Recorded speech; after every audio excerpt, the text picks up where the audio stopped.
Hello, everyone, and welcome back to Over the Bars YouTube channel. Tonight, doing a bit of a special watch along for Germany England in the UEFA Nations League Group A3, if that matters to anyone. So, about 5 minutes before kickoff now. Hope everyone's doing well and you can tune into this game and obviously tune into watching us talk about it. And if you are watching, let us know where you're watching it from, who you're supporting. Let's get some predictions in the comments as well before me and Mark do ours. But anyway, obviously we've got the starting lineups. But first of all, Mark, how you doing? It's been a while since we've done this. Obviously, the last one was the Europa League final. So do we think we'll have as much drama as we did last time? Yeah, it's a bit of an extra one, this, isn't it? To be honest, I think obviously we plan on having a good break over the summer, but then when I saw this fixture, I thought, we've got to do another live stream for this. It's a bit of a bonus fixture, especially for us, really, isn't it, Rory? Obviously, as England and Bundesliga fans. But yeah, I mean, whether the game's going to be any good, I was just saying to you, Rory, before the game, I'm not sure what kind of match we can really expect tonight because I thought both sides were relatively poor in their first games in this Nations League group. Germany were pretty lucky to get a point against a struggling Italy side at the moment. And England, obviously, pretty woeful, really, in that defeat in Budapest against Hungary, weren't they? So, obviously probably slightly stronger teams out tonight, especially from the England side. I would say England's side, looking at the team lineup, England's team is probably a little bit stronger. Although from the Bundesliga perspective, it's great to see a lot of Bundesliga names in there. David Raum, Nico Schlotterbeck, Klostermann from RB Leipzig, Hoffmann, of course, from Gladbach. Then obviously Neuer as well, Kimmich. Pretty much most of the squad is actually Bundesliga based. Musiala as well, getting a kind of nostalgic start against his kind of, he's pretty much a 50-50 guy, really, isn't he? He's like half English and half German, really. So, quite a nice occasion for him tonight, I would imagine. But should be an interesting game ahead, that's for sure.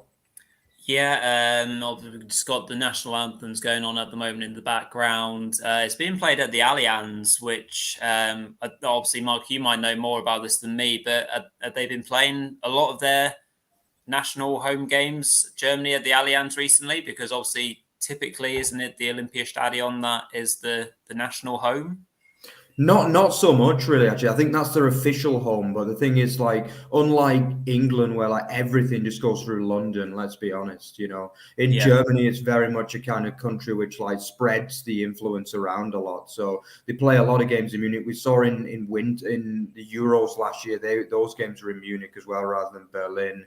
Also, we can see them play in Stuttgart sometimes. Yeah, they play all over Germany, in Frankfurt, in Nord Rhine-Westphalia, in Dortmund. I don't think they really have like a kind of steady home in many ways. They decided to avoid the English kind of way where they play all the games at Wembley, pretty much, barring like extreme circumstances. And they want to try and spread the national team around the country, whereas the UK, obviously, well, England is pretty much, as with everything really in the UK, based in London. So, yeah, it's just, I guess, a different system the way they do it, really. Yeah, good stuff. Right then. So a couple predictions then for before obviously we get going doing the coin toss now. I didn't really catch the game on Saturday for England. I just saw highlights, so it's hard for me to kind of gauge this, but I'll go for a 2-1 England win. What about you, Mark? Yeah, I also didn't see the game Saturday. From what I heard, though, it was a woeful performance. Not really woeful, just they didn't really look interested in the game. And I think that has been a recurring theme so far in this Nations League. Obviously, not really a long season it's been this year. And, all of a sudden, 4 games back-to-back coming up. And I think I saw that France have not even picked a proper team for it. They picked, like, basically a load of fringe players for their team. So, yeah, I'm also going to go for an England win, actually. I think Germany, this is not a vintage...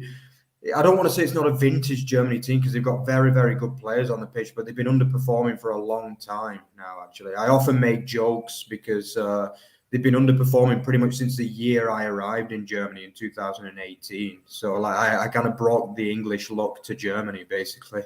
And I'm going to go for a 2-1 England win just because I just don't think Germany have been that great in the last probably 4 years, to be honest. And I haven't seen any massive improvement on the Hansi Flick so far, in truth. Yeah, good stuff. Well, we're about to kick off in a moment. I'm sure the players will both take the knee. I think they've both both teams have agreed to take the knee, so expect to see that. Obviously, the rather unpleasant things that came from the crowd in Hungary. So, kind of less said of that, the better.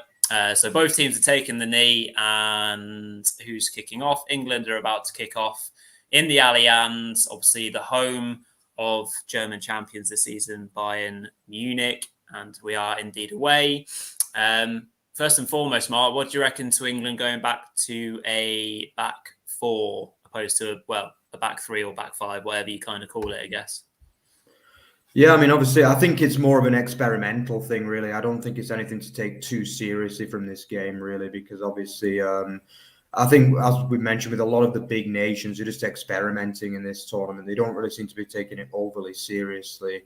But yeah, I think it's something that I like from England, to be honest. I do like this formation more than what they've been playing. Probably even in the Euros, to be honest, I wasn't, as funny as it sounds, considering they got to the final, I wasn't actually a massive fan of that formation. I like the kind of formation that they played in Russia, actually, for the 2018 World Cup. That was my favourite formation for this England side. And I think, this is like a kind of return to that kind of formation. But I don't think it's anything we can really read too much into because, I think it's just a kind of practice game ultimately.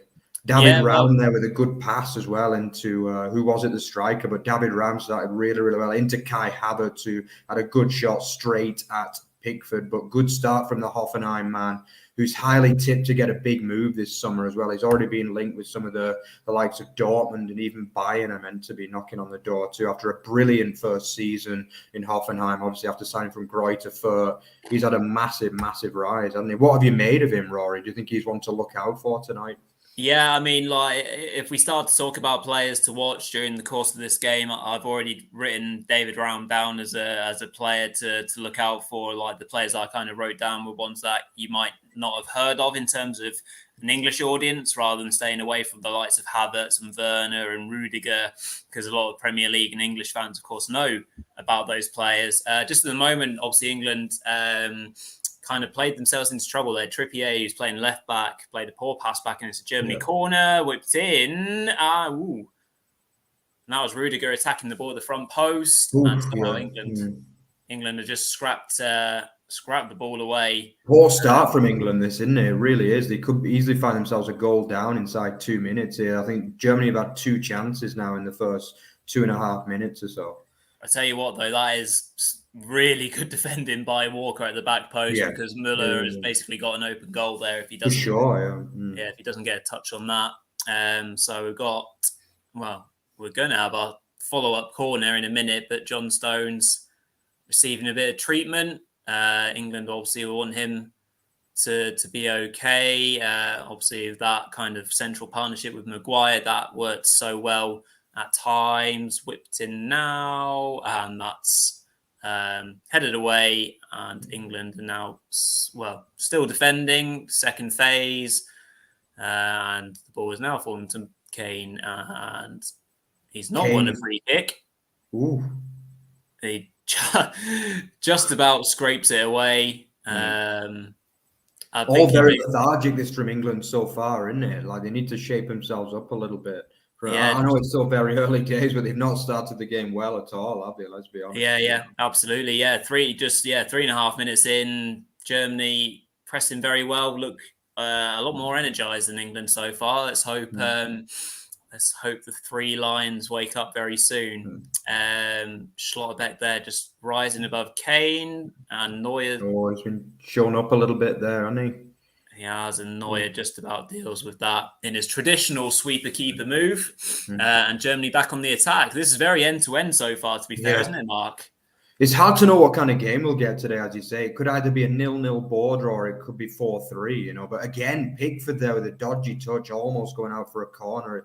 England have looked really poor, actually. Yeah, but as you say, it's very open, which might suit England better, because obviously we know the quality this modern-day England team have got going forward. Declan Rice on the far side just winning a throw-in as well.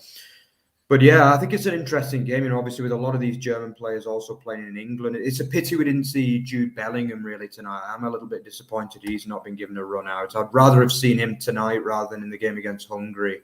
to be honest. And I think he also would have preferred to play tonight, let's be honest. But interesting start to the game, quite promising, really, isn't it? So yeah, England just trying to build down the left-hand side from that corner, but from the throw-in, but it's now been worked all the way back to Pickford, who's now going to launch it long, and that very safely goes out for a throw-in for Germany. So yeah, Germany certainly look like they're going to want to press England, try and win as much free possession as they can do.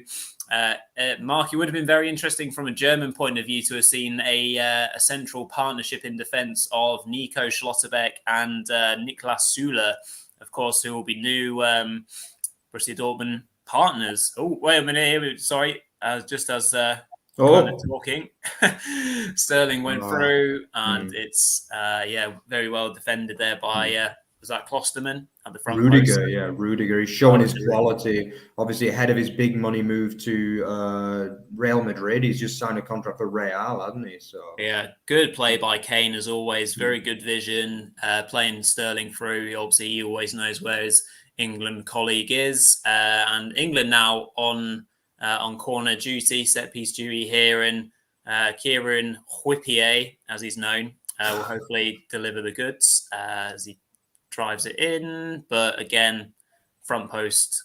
It honestly baffles me the amount of professional footballers who hit the first man on corners every single time without fail. So the ball is now back in play. England back on the attack with Kane on the edge of the area. Gets a shot off, and it's straight at Neuer.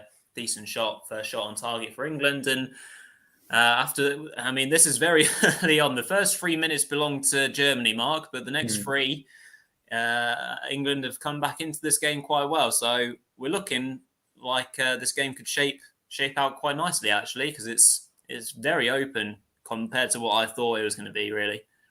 Yeah, it's been very entertaining so far, that's for sure. I think both sides have had a couple of shots on target within the first 6-7 minutes. I think obviously Kane, England, without doubt, England's star man, has looked quality, that's for sure. He very rarely lets England down, does he? Like probably one of England's best players in my lifetime, that's for sure, that I can remember. He's always done really, really well at international duty. He's a quality striker. In truth, to be honest, Tottenham have he's probably done a little bit too much service for Tottenham, really, in truth, hasn't he? Because he's won absolutely nothing in his career, not even a League Cup. But he's probably one of the best strikers, if not the best striker England have had since Lineker, really, I would say, Yeah. Well, with Haaland going over to City, it's interesting to see who would even go for Kane right now with his, my boys, Man United, don't seem to be linked with him much, which I would certainly welcome a striker of his quality for sure. But that seems like a story for another season. Don't seem like Man United are going to be pursuing that.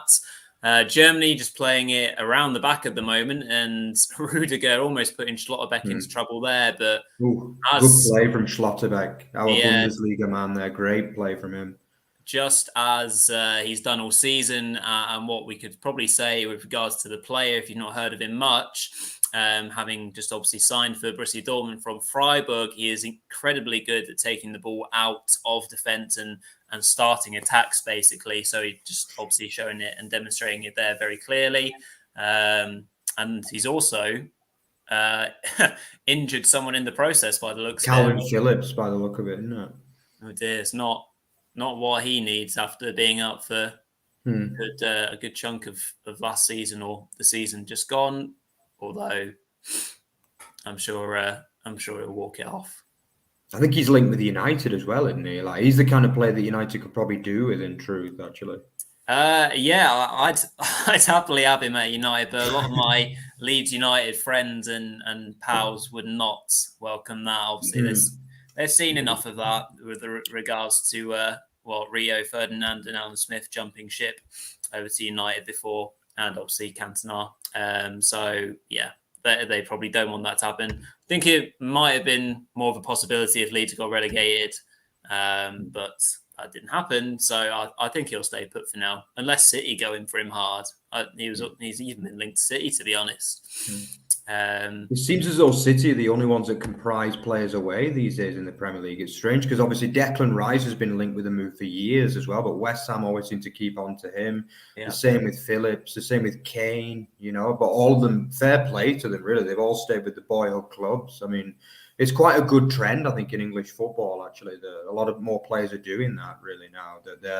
It could be partly to do with the fact that more and more players have got, obviously, like more clubs have got money in England, which kind of helps, doesn't it? The likes of West Ham can offer contracts for 150, 200 grand a week, which, the German clubs just simply can't do, can they? So that's why we see the likes of Nico Schlotterbeck leaving Freiburg, his boyhood club, for obviously Dortmund, and why we see many, many cases of very, very good German players going to the Premier League, the likes of Rudiger, the likes of Havertz, Werner. So many of them have taken that move to the Premier League for the big money, really, let's be honest. So.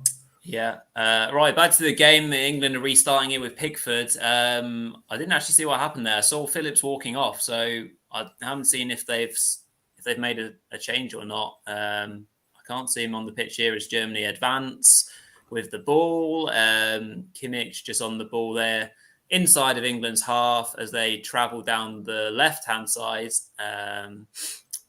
But England have made a bit of a mess of that, and Germany have now got it back down the left-hand side. I think it looks like Raum has now got the ball.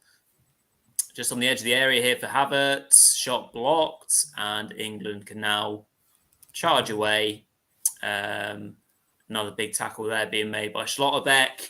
I think England are struggling a little bit here. Is that Phillips is just hobbling around a little bit in the middle of the pitch, and he's going to be a passenger, really, isn't he? I think they need to get that change done. Yeah. Is it time for Bellingham, Mark?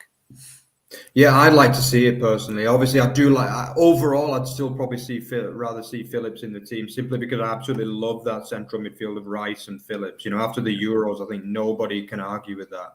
But, I think the way things are going, maybe Bellingham has a good chance of getting in that first team ahead of Phillips, because he got injured a lot last season, didn't he? And, obviously any kind of knock in the first half of next season, and we might not see him start in the World Cup in Qatar. From what I can imagine, Bellingham's probably the first in line to replace him at the moment, because I don't think Southgate really fancies Henderson to start, does he? And in some ways, I'd say for good reason, despite the fact that Henderson is obviously a very decorated player. I think he's more he complements the other good midfielders at Liverpool, the likes of Fabinho and the like.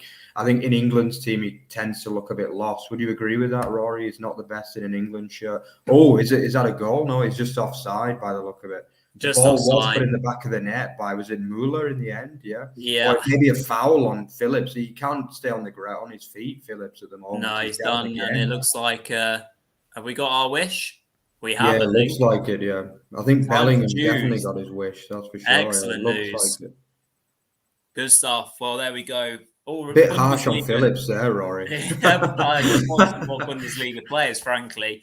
Nothing against him at all, Phillips. But the referee doesn't really seem to have any control of this game. He looks a bit kind of clueless, whatever's going on. But Phillips is, on the floor. Doesn't look tremendously happy. Could just be a bad dead leg. I'm not too sure. But if he was able to hobble around a little bit, I just dare say that he just can't run it off. They're just showing the highlight. Looks like he wants to continue, but I think it's time to let him go now. That's 2 injuries, and you don't want to risk anything more serious at this stage of the season, do you? Yeah, not at all. So, they're just showing that replay of the chance. They're kind of playing on where Muller just tried to say the opportunity and a potential handball from a block by Rice, which obviously was never the case. But in the moment, we're going to see Jude Bellingham come onto the pitch, and hopefully he'll have a real impact, because obviously this is his stage, playing in, one of his rivals' main stadiums in terms of being a Dortmund player playing in the Allianz. So he'll be desperate to make an impact, won't he? Mark, what do you think Bellingham will bring to the England side and this game in general? Yeah, I mean, I think for England's chances, it's a good thing, because he's, without doubt, he's going to feel like he's got a chance to kind of point to prove, isn't he? Even though he's got nothing to prove in Germany because he's very highly rated across the board in this country. But I think obviously you're going to love playing against the country that you're living in, the country that you're based in. It's a dream come true, really, for Bellingham, because he was probably a little bit disappointed to be benched, in truth, because obviously, I would have started him personally, but I think we're going to see a dynamic performance, box to box kind of midfielder, very much a modern midfielder, a lot of aggression, a lot of pace, a lot of strength and quality on the ball. I think it's going to be, for me, it's a good thing for England. Not that I've got anything against Phillips, but he's probably not had the best season, really, Phillips, backing up. Mostly because of injuries rather than performances, in truth. I think he only ended up playing about half of Leeds' games this season, which is probably one of the main reasons why they struggled, really, for long periods of the season. But yeah, I'm definitely happy to see Bellingham from a personal perspective, and also from his perspective, I'm happy for him, really. Yeah, good stuff. So just a quarter of an hour gone in the UEFA Nations Cup, or League rather. So Germany at home to England in Group A3, and it is 0-0 so far. We've had a few shots on target, but nothing of tremendous note. Obviously, Calvin Phillips just had to go off, being subbed off, and Jude Bellingham is now with us. Obviously, Borussia Dortmund player, so that is very relevant to us Bundesliga folks in terms of me and Mark. England now just, oh my God, that's a pass back from Declan Rice. That is just about... Oh, geez, that's silly. Very silly, yeah.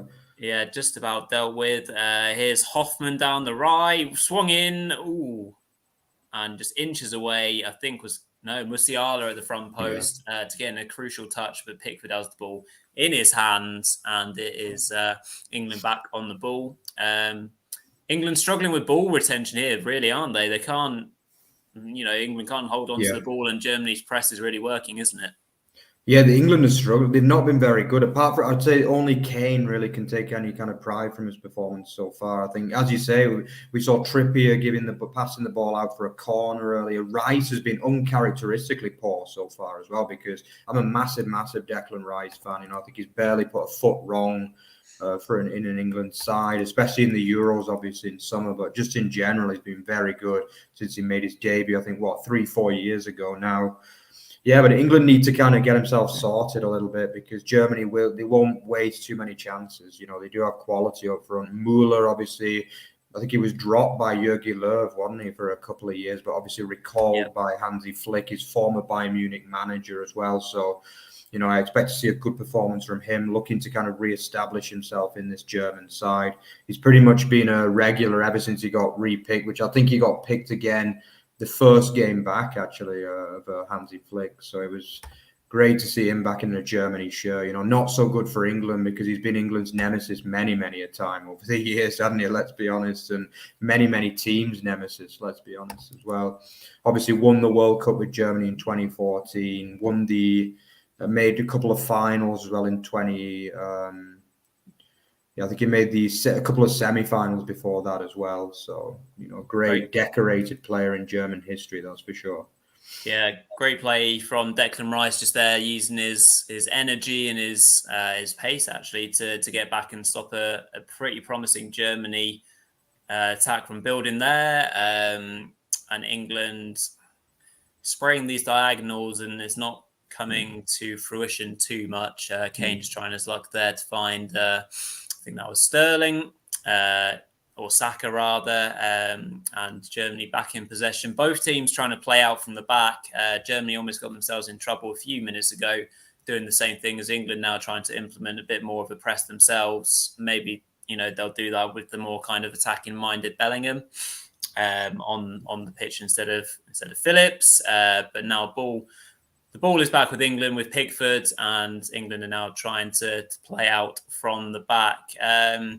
Obviously, we've got a back four this evening for England, Mark, and obviously we've got Walker starting right back. Do you think Walker's the right choice going forward for the World Cup if England play a back four, or do you think? Realistically, we've got four really good choices in the shape of Walker, Trent, Alexander Arnold, Trippier, or obviously Reece James. Who would be your favourite to play there as England. Yeah, I think in a back four, it's got to be Walker because he's suited to that back four. He's the best defender of the four, that's for sure, you know. And I do like Walker. Like, surprisingly, a lot of England fans don't seem to like him. And he seems to be one of those players that has always been kind of bullied a little bit. But I've never really seen it myself. I've always liked Kyle Walker as a player, really. And obviously, he's a very decorated player as well. He's won, 4 or 5 titles? It's just... you know, I think he's a quality player, Walker. And I think actually he's improved defensively under Pep Guardiola too. I think he was really, really good last season. I think if it was a back five, I'd go with Reece James. So actually, I like Reece James in that kind of back five on the right side with the wing back. Trent Alexander-Arnold, I don't know. This might be a bit controversial, but I actually think he's a little bit overrated, Trent, to be honest. I don't know, really. I think obviously he's very good in that Liverpool system, but whenever he plays for England, like, he just doesn't do it for me. You know, he just doesn't look as though he's good enough defensively, and at times he can be a little bit wasteful with his crossing too, which is, you know, some people might disagree with me on that, and I can understand it, but you know, he'd be my last pick of the 4, to be honest with you. I just don't think he ever plays well for England, and we saw it again, the poor performance against Hungary when he was given the chance too. I would go, if it's a back 4, I would say Walker, definitely. Yeah, for me, I do like him as a player defensively. Also can provide quality going forward. But if it was a back 5, I'd go with my former Wigan man, Reece James, who's like a hero at Wigan after his donation to the club when they were struggling. And I just really like him as a player, to be honest, Reece James. What about you, Rory? Who would you pick? I like Reece James. I think he's a really well-rounded player. I think his game has improved an awful lot in the last year. But obviously in that Chelsea team, yeah, he plays as a wing back, I guess, and plays really far forward and is really crucial to the way that Chelsea play in that regards. But I think his one-on-one defending isn't, you know, it is not, you know, poor by any stretch of the imagination. Had the pleasure of watching him live this season at Newcastle at a friend's stag do, where he put 2 into the top corner, much to the displeasure of the Newcastle fans and the stag at the time. But yeah, I mean, he's got a great strike on him. So yeah, I'd probably go with Reece James at the moment, but Walker hasn't done nothing wrong in an England shirt other than I think that he's done a couple of dodgy pass backs and the odd mistake here and there, but who doesn't? So yeah, tricky one out of those two. It's pretty worrying, I guess, from an England perspective that Trippier is having to start left back, but obviously that's with regards to Shaw and Chilwell's injuries, and so here we go, the ball straight through, and Germany are straight in. Oh, out of nowhere, it's put in by Hoffman. Oh, it seems though, has he disallowed it? Was it offside? Doesn't look I'm like sure it wasn't offside though. This one could be a VAR decision, I think. This one. It didn't look offside to me. It could have been a foul potentially. Oh yeah, is he offside? The ball's played through. Yeah, it looks it. Yeah. I think he was to start with. Jonas Hoffman. Very cool finish by the Gladbacher. Brilliant finisher, Hoffman, isn't he? What a finisher he is, really. Like, he never seems to miss a chance, the guy, really. It's, obviously he's starting our first ever watch-along as well, didn't he? Yeah. I think he got 2 in that game as well. So, yeah, the omens aren't good for England. But I think this one is going to get chalked off, to be honest. Yeah, we're just waiting for VAR to confirm. Muller's mouthing off something to the referee, probably his innocence or Hoffman's innocence with regards to the ball through, but worrying how that's just basically come from nowhere. It seemed like fairly safe for me and Mark to kind of chat, and just a long ball forward, and is it Havertz going up for a header with Maguire, or is it Stones? And then the ball just falls straight through to... Did it come off the England man, though, actually, though? Did it come off the England man originally? Is that what they're trying to say? It looks like it could have done... Oh, it's not Harry Maguire, is it? Please, not again. It was our Harry.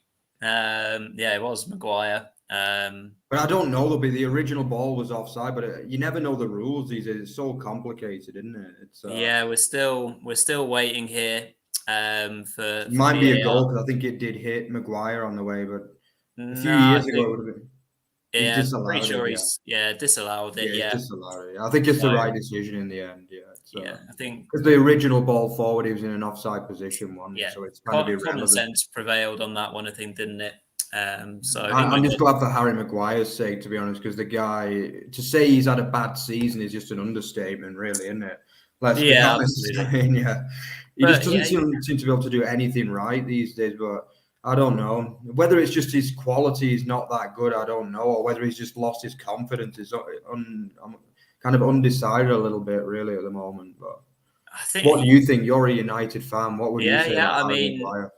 it's a mixture, really, I guess, of the two. Him being exposed in a poor Man United team, I'm sure he never would have pegged himself as an £80 million defender or player by any stretch. I don't think he's a captain. I think he's a player that does well in a certain formation or a defence. As at the moment, England, so I just got the ball down the left-hand side here with Sterling, going to kind of stand up. I think that was that Klosterman, and he's won himself. Won himself a corner, nice and direct from Sterling. That actually, that's what you want to see more of from Sterling, and indeed Saka, and Trippier will get a chance to whip in a set piece. I'm sure the England fans are in great voice as well, having travelled out to the Allianz. And I was listening to some of the commentary before the game kicked off, and they were kind of indicating, the corner's just been whipped in, and Neuer's missed it, and Kane slashed it over on the half volley. Got to be scoring there, hadn't he? Jeez, wow. Yeah. Great chance for Harry Kane there at the back post. Neuer seems to have dropped the ball after being challenged by an England player. Who's that? That's Maguire. I don't think it's a foul at all. So fair play to the referee for playing on. If it had gone in, he would have given the foul against Maguire. It's just the way things are going for him at the moment. Yeah, I suppose so. So slashed over by Kane. So he'll be disappointed with that on 26 minutes. So another half decent chance for England that. Some of the playing out of the back's poor, though, isn't it, today? Jeez. Oh, yeah. Germany play themselves into trouble here. Kane pulls it back.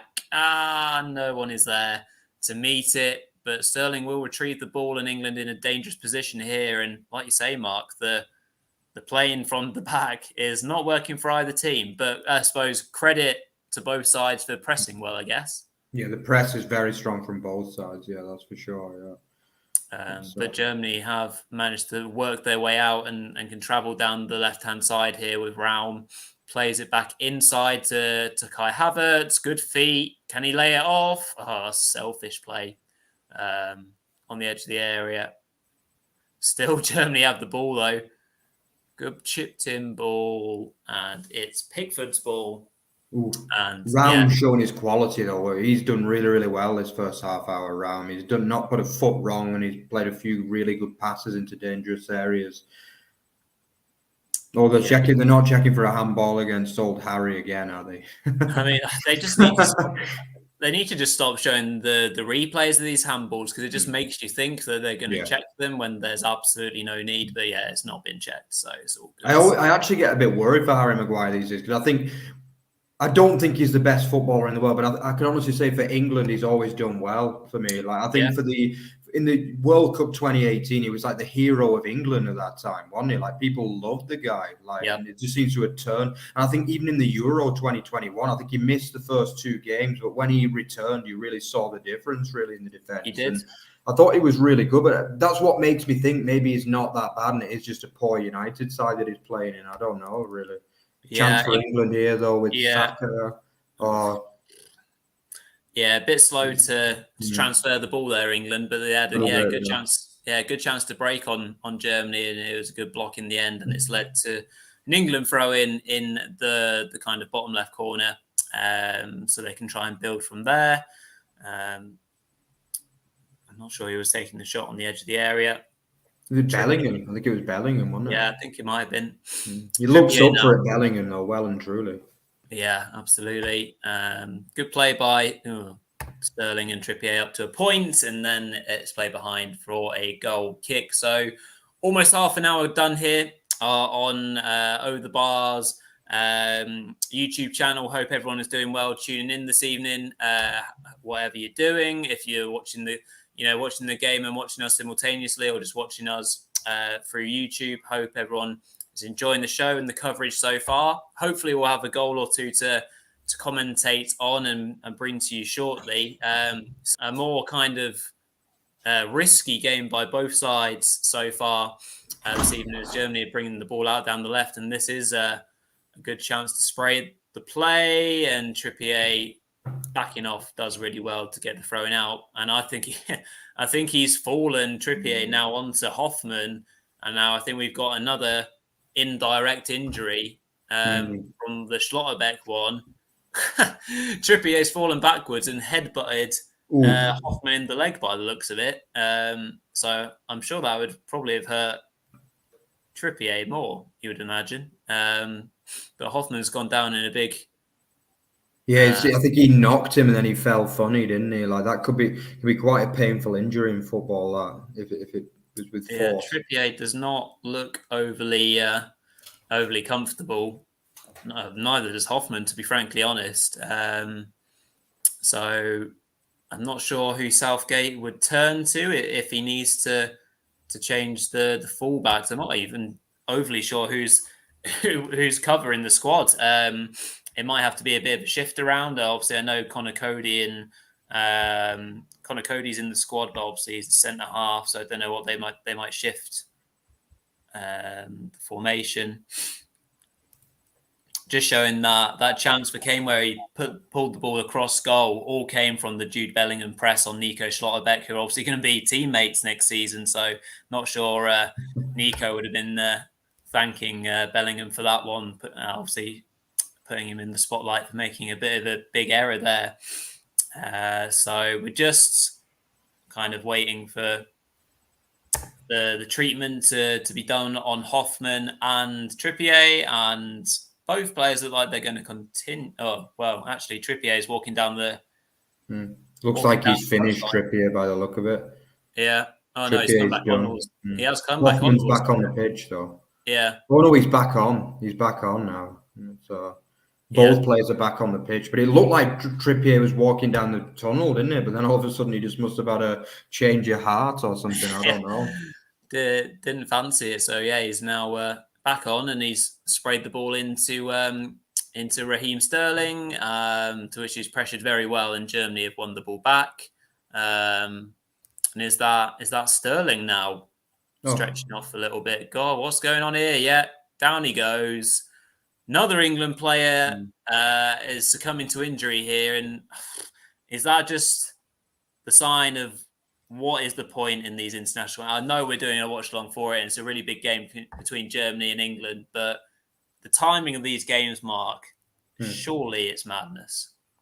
Yeah, I think they could have waited a little bit longer. I mean, I understand they want the players to have a break, but it seems a bit daft to have it like a week after the Champions League final. It's just, I think if they wanted to do this, they could have done it maybe just before the start of the season, like in the middle of July. But to be honest, the best thing would probably just have been not to have them, basically, because it's just it's too much football in some ways, isn't it? I think this season in all over Europe was the longest season ever played as well, because many leagues started at the end of July and they only finished at the end of May. Like there were pretty much 9 full months of football played this season, and obviously more internationals than ever to make up for lost time as well. And then I'm not sure really whether we needed these internationals, but that's just the way sport in general is going now. And the kind of leaders of the game want to, they want to maximize profit. And you see a full stadium in the Allianz tonight. So at the end of the day, the organizers will see it as a success ultimately. So, a lot of money will have been made.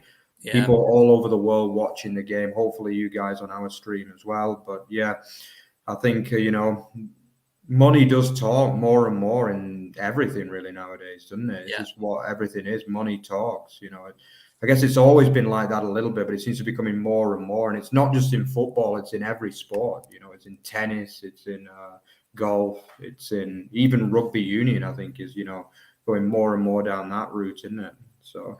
Yeah, indeed. I was literally about to say money talks. with regards to these games for sure.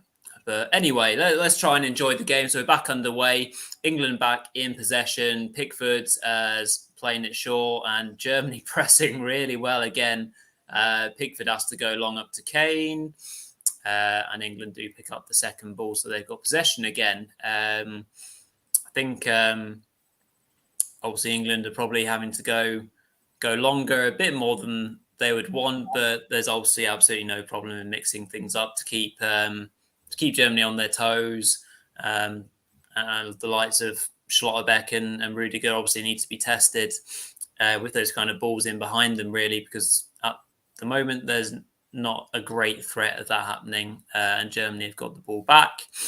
How do you think both teams are shaping up, Mark, ahead of the big World Cup, obviously, which is not too far off the horizon? Obviously, every English pundit before the Hungary game was saying that we're going to win the World Cup, and then obviously after one defeat, just as the Germany had just lost that ball there. Typically, as I was saying, after one defeat, everyone now thinks that England are the worst team in the world. So where would you say, with a fairly a balanced head, say where England are?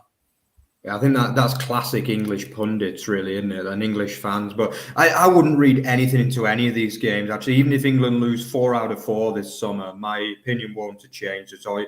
I think it's quite clear that the players are tired and are probably not. Let's be honest, they'd rather be on the beach in Mallorca rather than here right now. I think that's for sure. And I think, as I say, France, I watched a little bit of the France game last night against Croatia, and they picked a team which most of them probably won't even go to Qatar in the summer, let alone start games, So, I mean, a lot of countries are not really taking it that seriously. I actually think these games are more important for Germany, because Germany have been quite poor for a while now, actually, and they just don't seem to be able to find a starting lineup.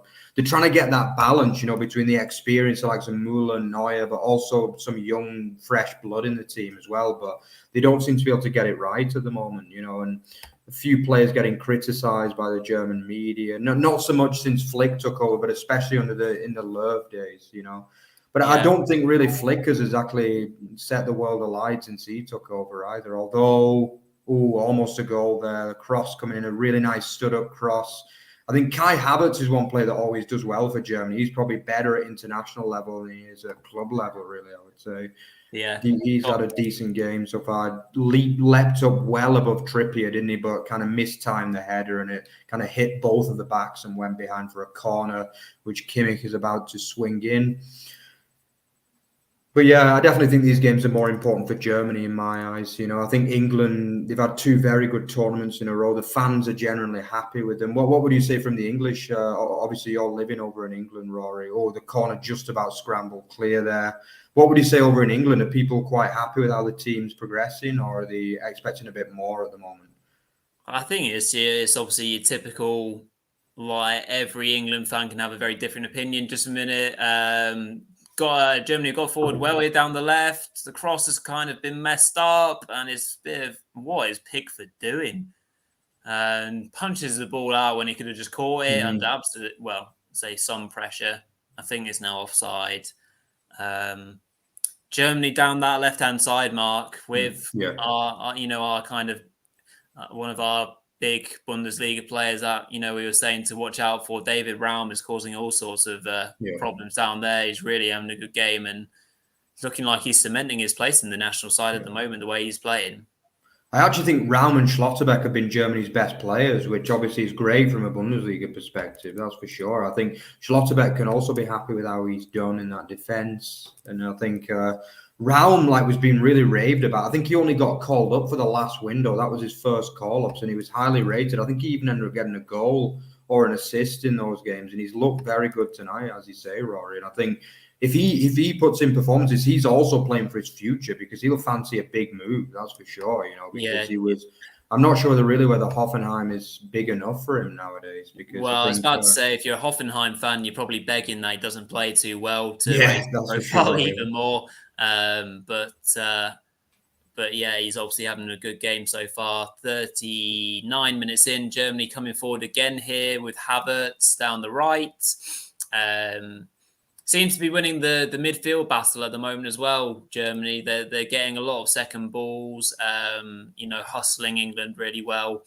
And they're starting to try and build again here now down the left with Schlotterbeck, feeding it to Raum and back, just as they're trying to probe their way through England. And it's a good turn there by Musiala, doing really well, jinking his way through, which he does typically of him, really kind of light on his feet, and England just have to knock it out for a throw-in. So the pressure's coming on here, Mark. We could see a goal before half-time, and at the moment it's looking like Germany could well do it. Yeah, I think Germany have been the better side overall, haven't they? Let's be honest. I think Germany have looked, as you say, Raum has been quality. Musiala has looked good, like tricky in that kind of attacking midfield role.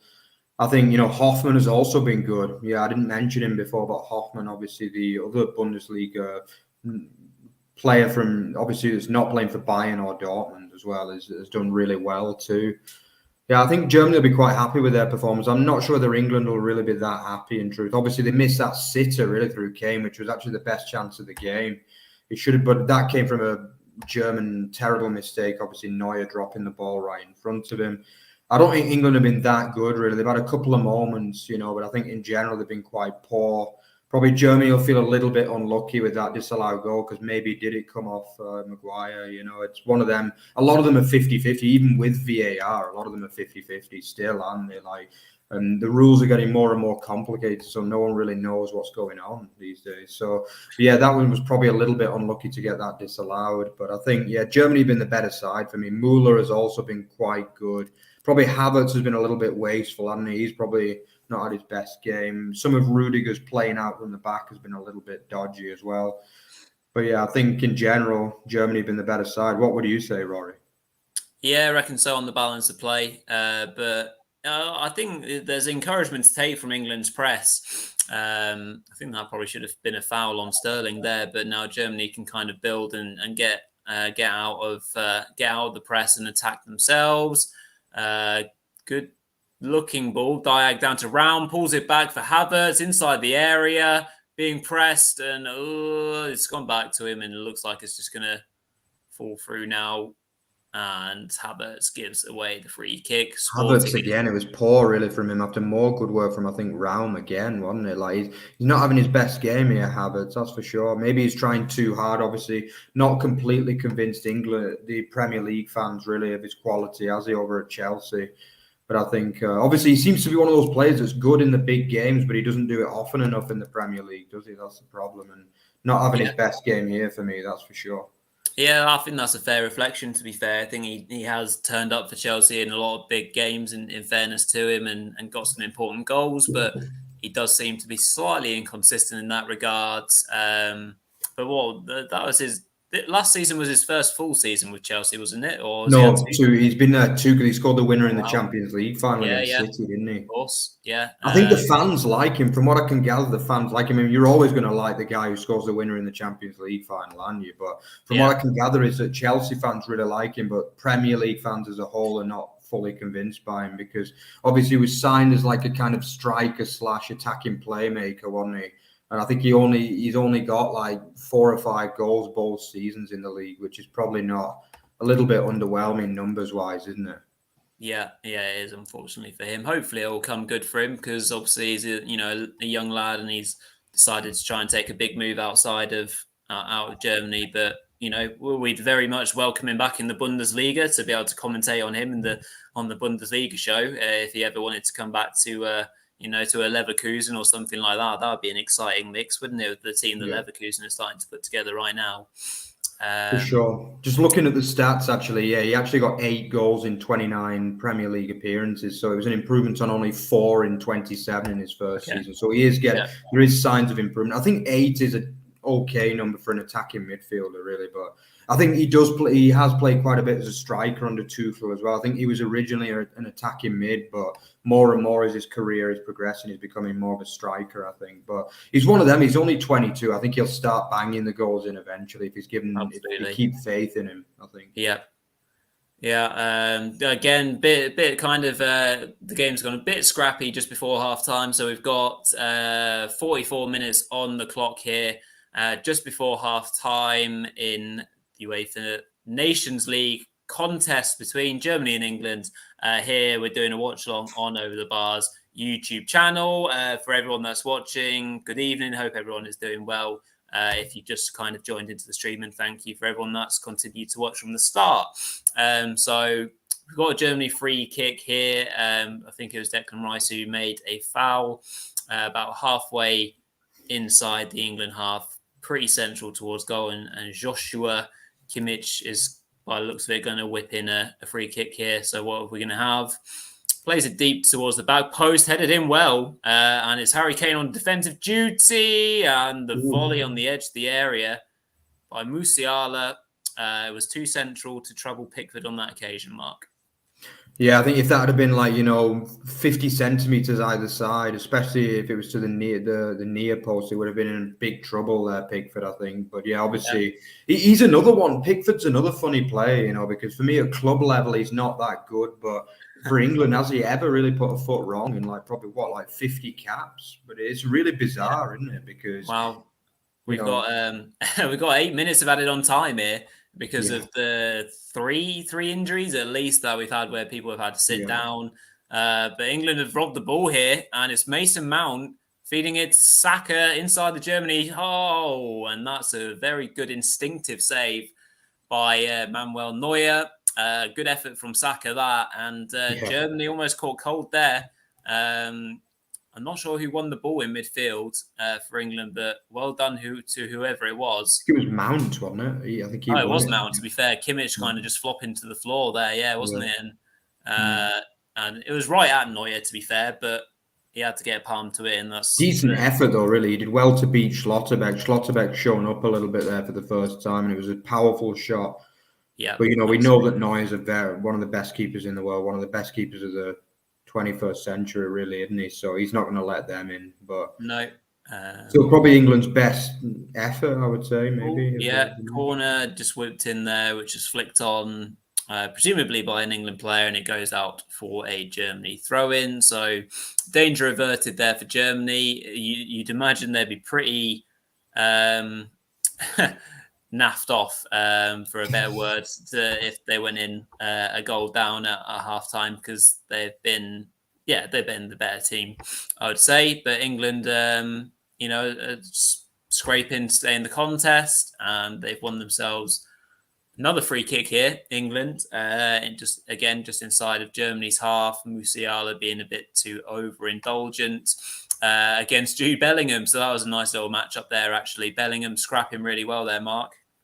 Yeah, for sure. Yeah, good piece of play from him. Typical of Bellingham, really, wasn't it? Exactly the kind of play we've seen from him all season at Dortmund. Not really a surprise to us really watching it. But obviously England fans are still quite new to the prospect of Jude Bellingham, because he never played in the Premier League, did he? He only played one season at Birmingham, I think, and then obviously got that massive move to Dortmund for £30 million or euros, was it? But obviously since then he's just gone straight into. He literally went straight into the Dortmund first team, didn't he? The cross coming in there, and nothing really happened. Cleared out by Raum. England finishing the half stronger though here, aren't they? But another poor pass really by Walker, which is kind of swept up by the defence. Getting pressed by Havertz over the long ball forward. We've seen quite a lot of them, haven't we, from England today? The old school long balls, really. Trying to test out those fullbacks and get in between the spaces between the centre halves and see what joy they can get in the likes of Saka and Sterling running onto those balls. Some nice shots from outside the Allianz Stadium there, all lit up in rainbow colours. And we're back with England on the ball. We've had 3 minutes of the 8 added on to this half. I'm not sure what it is about us and watch-alongs, Mark, but we always have massively long added on time segments, don't we? I think we had 6 for the Europa League final, at least in one of the halves. So yeah, we're going deep into this half here with a shot from the edge to the area. Was that, Saka starting not far wide, that was it? Yeah, growing into the game now, Saka. Bellingham too. Bellingham also had a really good run before that. I think Bellingham and Saka have been like the players of the last 10 minutes or so, really. That was a great effort from Saka. That was close. Yeah, that would have been a lovely goal if it had nestled in to the far corner, beating Neuer from that kind of angle and distance. And Germany just trying to play their way out of defence here, and themselves going long to Kai Havertz. He's done well. He's got the ball here down on the right-hand side, standing up Maguire, got his cross in, but Pickford is able to deal with that one. So, I mean, it's still end-to-end. Like, neither team are really kind of showing any kind of tactical nous in trying to close out the half or anything else like that. They seem to be, each team are being opened up quite easily, and both teams are pressing quite well. So that's what's made it quite an entertaining game, for the fact that it's 0-0. Yeah, for sure. I think it has been quite a good game, I mean, obviously considering what it could have been, but obviously it's missing that goal, isn't it? It's just, we've had a couple of good efforts from England. I think England are probably a little bit more potent going forward, as we've seen, haven't they? But I'd say Germany are probably a little bit better in the midfield. As I still think when I watch England games, I often think, like, really, is England's midfield really comparable to some of the very best European nations? I think we saw it in the Euros final against Italy, where they kind of got overrun a bit in midfield, didn't they? With the quickness of the Italian passing. I think we've seen a little bit of that as well today. But England have got the pace, haven't they? They've got the pace. Players like Saka are just so fast, and obviously Bellingham has been, very good as well, I would say, since he came on. It's the Rice hasn't really impressed me very much in this game, though. What would you have said about Rice, Rory? Do you think he's had a good game, or? I think he has struggled. In fact, I know it's Rice as a player to watch at the start of this game, actually, because I think it's quite obviously a big kind of period of time for Rice, because I think he really imposed himself last season as obviously a key player for West Ham, but like on the kind of European stages, his performances for West Ham in the Europa League were like imperious, and like his energy getting forward, making the difference, his dribbling ability, making contributions all over the pitch were really impressive. And now I kind of want him to translate that into an England shirt. And his England career so far has been, very solid. I don't think he's been bad at all, but I really like to see him kind of stamp his authority onto a game like this. And he has kind of just been crowded out in that midfield, maybe missing his usual midfield partner in the shape of obviously Calvin Phillips, who's now gone off. Maybe he's not quite accustomed to the way that Jude Bellingham might play, so maybe he feels a bit isolated, perhaps. I don't know. But certainly, I think there's a lot more to come from Declan Rice in an England shirt, 1,000%. Just as Germany are trying to get forward here in the 7th minute of added on time here in the first half. And so Germany now kind of switching the ball across, trying to find an opening in the England shape, which they kind of have done. They've again switched over to the right-hand side, Hoffman. And now they're playing it in between, Trippier and Maguire, but it's just about dealt with by Trippier, and Gareth Southgate does a nice bit of leaving the ball there to give his team a bit of respite. Getting himself a nice nutmeg. Ball on chance here for England, if they can get forward for the last 10 seconds here. Can they maybe get a ball in? Saka down the right-hand side, and he stood up incredibly well by Raum, I think it was. And Germany are off again, but I suspect the referee's going to blow his whistle any second now. What a player, Davy Raum. Player of the half for me, that's for sure. Both defensively and attacking-wise. Yeah, he's done very well. Another cross in from Raum. It was a really dangerous one. There was 3 Germany players in the box there compared to, I think it was just Maguire who managed to get the header out. And that spells half-time here in, obviously, the UEFA Nations League encounter between England and Germany. So with it being half-time, what we'll do is in a minute, we'll go through all the statistics from the half so far, kind of chat a little bit about the game maybe about a few other kind of bits and bobs regarding, going forwards to the World Cup and how these two teams might shape up. And we'll maybe go through some other scores on the doors as well, because there's obviously plenty of football going on at the moment. So if you just bear with us, we shall get the statistics going for you right now. All right. So obviously Germany are on the left-hand side. Mark, do you want to talk us through what you've seen so far and what your kind of thoughts are, generally speaking, of that first half? Obviously 0-0. Haven't had the goals that we might have liked, but quite clear at the moment by the looks of the statistics that Germany were probably the dominant team. Yeah, I think it was a relatively entertaining half. Obviously, from what I wouldn't say it was a classic by any means. Obviously, it's 0-0. Obviously. Both teams had a couple of half chances, I would say, but no absolute. Well, there was actually one kind of absolute clear-cut chance, and it came to England, but it was from a mistake, obviously. Neuer dropping that corner under pressure from Harry Maguire, and then Kane just kind of didn't expect it to come to him and uncharacteristically kind of smashed it well over the bar, really, when it looked like he couldn't miss. Obviously, Germany had the goal disallowed from Hoffmann quite early on in the game from a long ball from Schlotterbeck forward, but it was just about in an offside position despite it hitting Harry Maguire on the way forward. But yeah, I think Germany have been the better side. 56 possession is a decent amount against a team like England, one of the kind of big nations. It's a dominating kind of statistic, really, 56%. But again, this is one thing that England kind of struggle to do. They do struggle to dominate the ball against the best teams in Europe. We've seen it against Spain, Italy.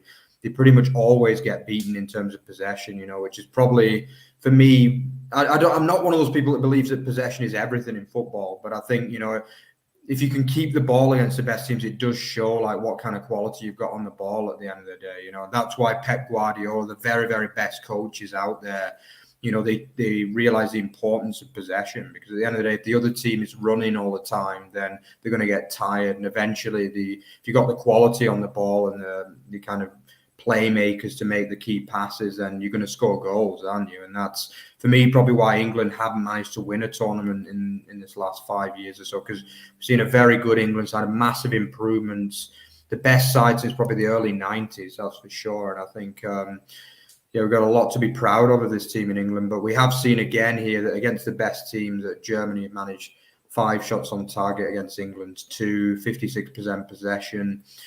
Yeah, I think Pickford's been solid. He's made 5 saves. He'll be happy with that number. Not really any major ones, but, you've still got to make saves in football. People don't really give goalkeepers enough credit for making the saves that they should make at times. And I think that Musiala strike, was powerfully hit from the edge of the area. He comfortably dealt with it. Probably only one slight mistake from Pickford when he punched out that effort when he probably should have caught it.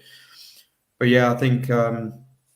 dangerous attacks. England have actually had more, which is, this is why I often think that possession isn't the be-all and end-all, because often when a team has a lot of possession, you do see the counter-attacking team have more dangerous attacks, don't you? Yeah. And if you can show quality on the break, then you can beat a team despite having like 35% possession, that's for sure. But we haven't quite seen England show enough guile when they did have those counter-attacks yet, but Saka had a good game. He had a really good shot just before halftime, just wide. But yeah, for me, I would say Germany will be happier. They've been the better team. They've looked better on the ball. They've had the player of the match for me, David Raum, the Hoffenheim left wing back.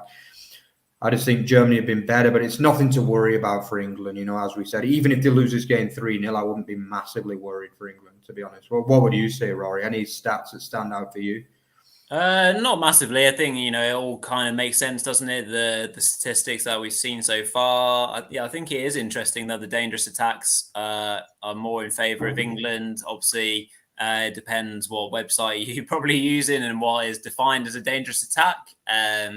But yeah, it's obviously interesting to see that England have probably had, a few more dangerous situations where they've created and kind of got in behind Germany. Whereas Germany have kind of built up more kind of slowly and more structured, kind of trying to probe their way into the England half, and obviously have won a lot of free possession from the way that they've been pressing as well, which has been quite impressive from the outset of the half all the way through.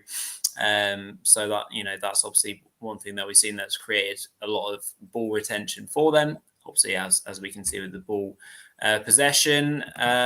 With regards to the lineups then, Mark, obviously we can see, let's just have a quick look at what we've maybe got on the bench and what we might see from either side. Are there any changes that you can see there that you would like either side to enforce? Maybe a Jack Grealish from England's point of view.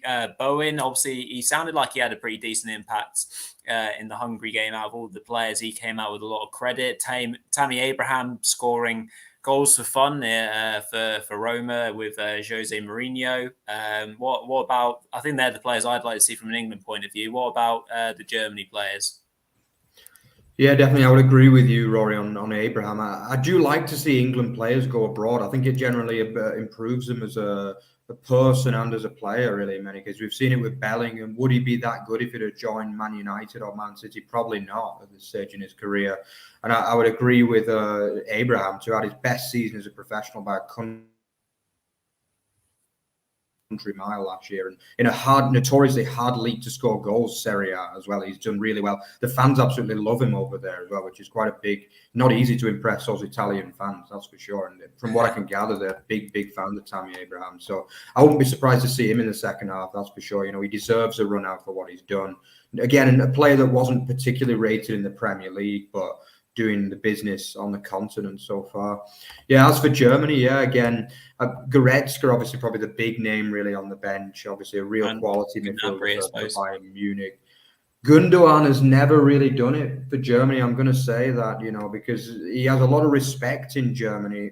German fans like him, especially in Nuremberg, because he actually played for Nuremberg at one stage as well, which is a lot of people don't know that, but he's respected in Germany for what he's done in the Premier League and at Dortmund, but a lot of people aren't that much. I'm not going to say they don't like him, but he's not really given his absolute best performance. And I don't think he's been that great tonight either. So I'm surprised to see Goretzka come on to form an all Bayern Munich midfield alongside Joshua Kimmich as well. Werner, Timo Werner, I wouldn't be surprised to see him come on, but he's not really done it recently. Obviously he was pinned as being the new Gerd Müller, Oliver Bierhoff and whatever, Miroslav Klose, but he's not quite gone on to the highest levels, as if for Germany or for Chelsea, really. But I do like him as a player, Werner, though. I really do. And I think he just needs to get that confidence back that he used to have. I think obviously a few names that people might not know as well. Obviously Nemecha, the former Manchester City man, another man who's really made great leaps with Wolfsburg. Probably not quite good enough to be getting starts for Germany yet, but he's a player who, if he can have a good start to next season, he could get himself on that plane for Qatar, that's for sure, the Wolfsburg striker. Also, Stach as well. Stach, the number 4 for Germany, obviously the Mainz midfielder, used to play for Greuther Fürth, made the big move to Mainz last year, was very, very good as well for the club. A player I'd personally like to see him get on the pitch just from a Bundesliga perspective, but I think most England fans won't have heard of him unless you're like Football Manager junkies or something like that. Obviously, as Rory said earlier, Süle, the new Dortmund centre-half, he's actually made that famous move across the divide from Bayern to Dortmund this year, which is quite a controversial signing, really. Refused to sign a new contract with Bayern and decided to go to the dark side, as Bayern fans would say, over to Dortmund. So I'd like to see him get a run out alongside Schlotterbeck, because obviously that's going to be the new Dortmund partnership, which is it's actually being very, very, the Dortmund fans and also Bundesliga fans in general have very, very high hopes for that partnership, myself included, I would say. Very good. So probably won't be too far off the second half starting. So we'll obviously have to see if there are any substitutes made. I think the other scoreline in Group A3, as it's called, obviously England in the top section, is Italy beating Hungary 1-0. Last time I checked, which was Barella. So that's obviously going well for Italy to maybe get to top of the table. I mean, do you think either two teams are going to really pursue this kind of campaign, Mark, with any great level of seriousness? Obviously, they'll fulfill their fixtures and play to a degree as hard as they can. But there we go. Thank you, Angie. It's 2-0 Italy, actually. There we go. So Italy looking like they're going to be going top of Group A3. But anyway, yeah, Mark, what do you think? Do you think either side are going to be like massively committed to the rest of this campaign, particularly if either team lose this particular game? They'll be faced with a tough kind of set of fixtures, won't they? Yeah, I think obviously the loser of this game is pretty much out of a chance because it's only the team at the top that actually qualifies for the last four. But I don't know about you, Rory, but I don't actually know when this is scheduled for. So far, I don't know when the finals of it. Obviously, they play the top four teams, don't they, from the top of the groups, and they play like the semi-final down to the final. But I don't know if this is scheduled before the World Cup finals or after. I'm not sure on that. But no, neither am I actually. Yeah, I think, to be honest, I think if it's before the World Cup, I think it'd be seen as more of a hindrance rather than a help in some ways, because I just think it's too much football, isn't it? Let's be honest. I mean, teams have got club duties, and there seems to be more and more international games since this Nations League was introduced. And in some ways, I like it because I think it's better than. I do think it's better than obviously friendlies, which were just basically pointless money spinning activities, really. But in some ways, let's be honest, this is like a friendly tournament, really. It's never going to come close to the Euros or the World Cup, and rightly so. I'd never want it to become close to that. But I guess in some ways it is an improvement, that's for sure. And I think obviously it's teams of a similar level playing against each other, which is much better than England versus Iraq or something like that, which we saw for many, many years, or England versus USA and the like. I'd rather see England play Germany and Italy and even Hungary rather than some of those other teams. But in general, yeah, I don't think teams are they're not going to be losing any sleep if they don't qualify for the finals, that's for sure. I think if anything, the players will be quietly happy that they'll be able to sleep well in June next year. Angie says that the finals are in June next year. So, yeah, I guess in that case, I'll be even more happy if they don't qualify in a way. I think maybe for Hungary and Italy might be a little bit more determined because obviously they're not going to the World Cup in November, December. So obviously for Italy, they're back in a rebuilding process now, aren't they? After that brilliant win of the Euros, but then they had that humiliating defeat against North Macedonia, which was seen as one of the big failures of Italian football history, really, in all honesty, which it only came, 6 months after the famous win at Wembley against England in the Euro final. So I think Italy will have a point to prove. I wouldn't be surprised to see the Italians win this group, to be honest with you. They'd be my tip. If I was betting on this, I would have them down as group winners. I think for Hungary, it's a great opportunity to play the top nations. They already got that famous win against England and obviously struggling tonight, but it's for them, Hungary are one of those teams, they've got a great history in football, Ferenc Puskás and the like. And I think, they're going to want to prove that they can still compete with the best nations in football. Well, they were famously in the kind of group of death in the recent Euros. They're in a group with Germany, Portugal, and France. And they held their own really in every game, I think, apart from maybe the last game. But so there's, it's no wonder that they're in the top kind of rankings with regards to the UEFA Nations League games. So fair play to them. Wish them, the footy team, all the best.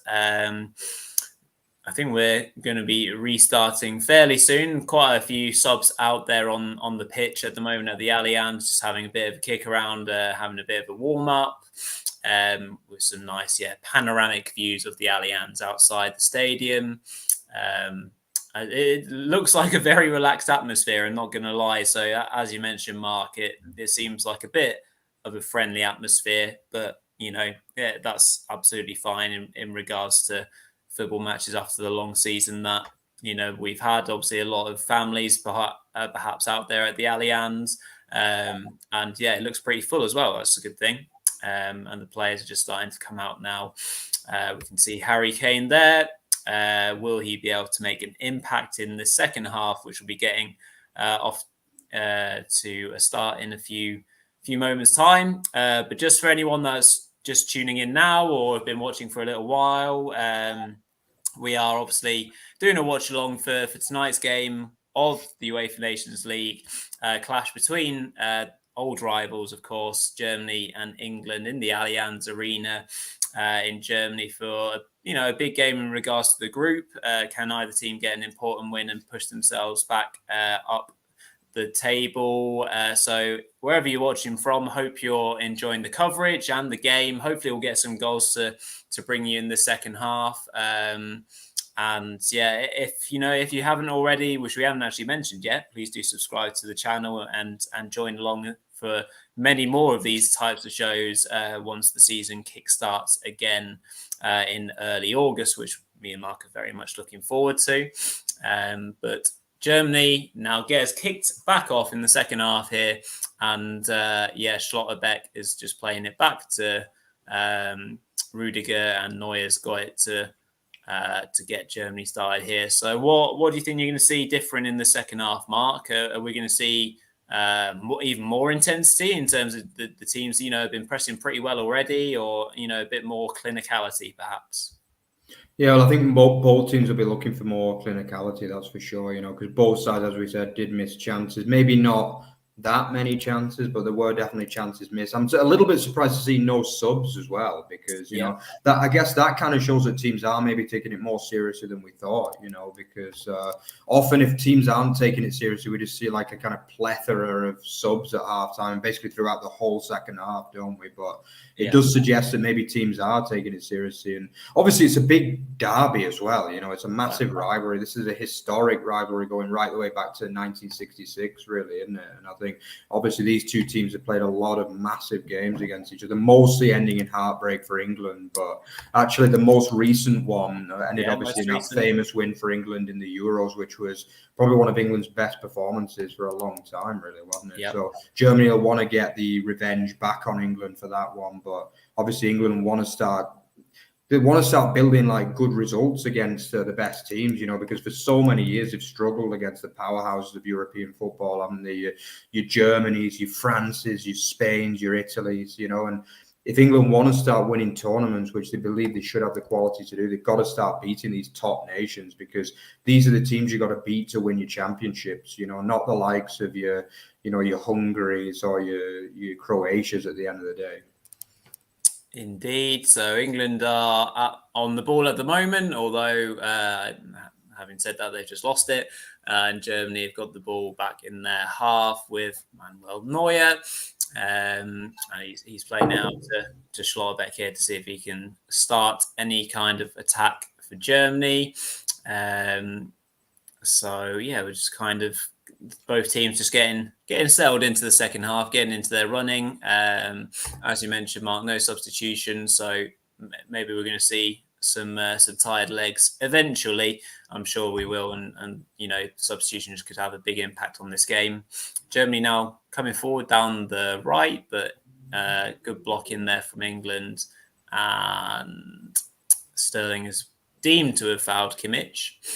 And we've got a bit of a stoppage in play here again. The only thing that's kind of spoiling this game, isn't it, Mark? The constant stoppages, really. I think the referee was doing a half decent job of letting some of those ones go, but some of the players just look like they're on the brink of breaking down, don't they? Yeah, Kimmich has barely been on his feet the whole game, really, has he, today?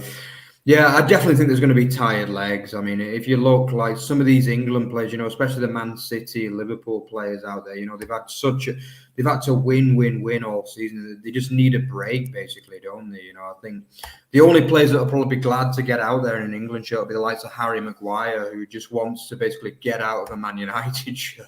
Let's be honest, Yeah, it's. I think he'll probably be quite enjoying it. He had a decent first half, I would say, a lot better than what he's been serving up club football the last year. Almost played through there. Is that going to be a free kick? No. The ref's been a bit inconsistent at times, isn't it? Like, that looked like a free kick to me to Germany, but he's not giving it to England's relief. Yeah, just showing a replay there. I think actually Rice gets the ball, to be fair, and Havertz just flops to the floor, in fairness. He does, actually. You're right. Yeah.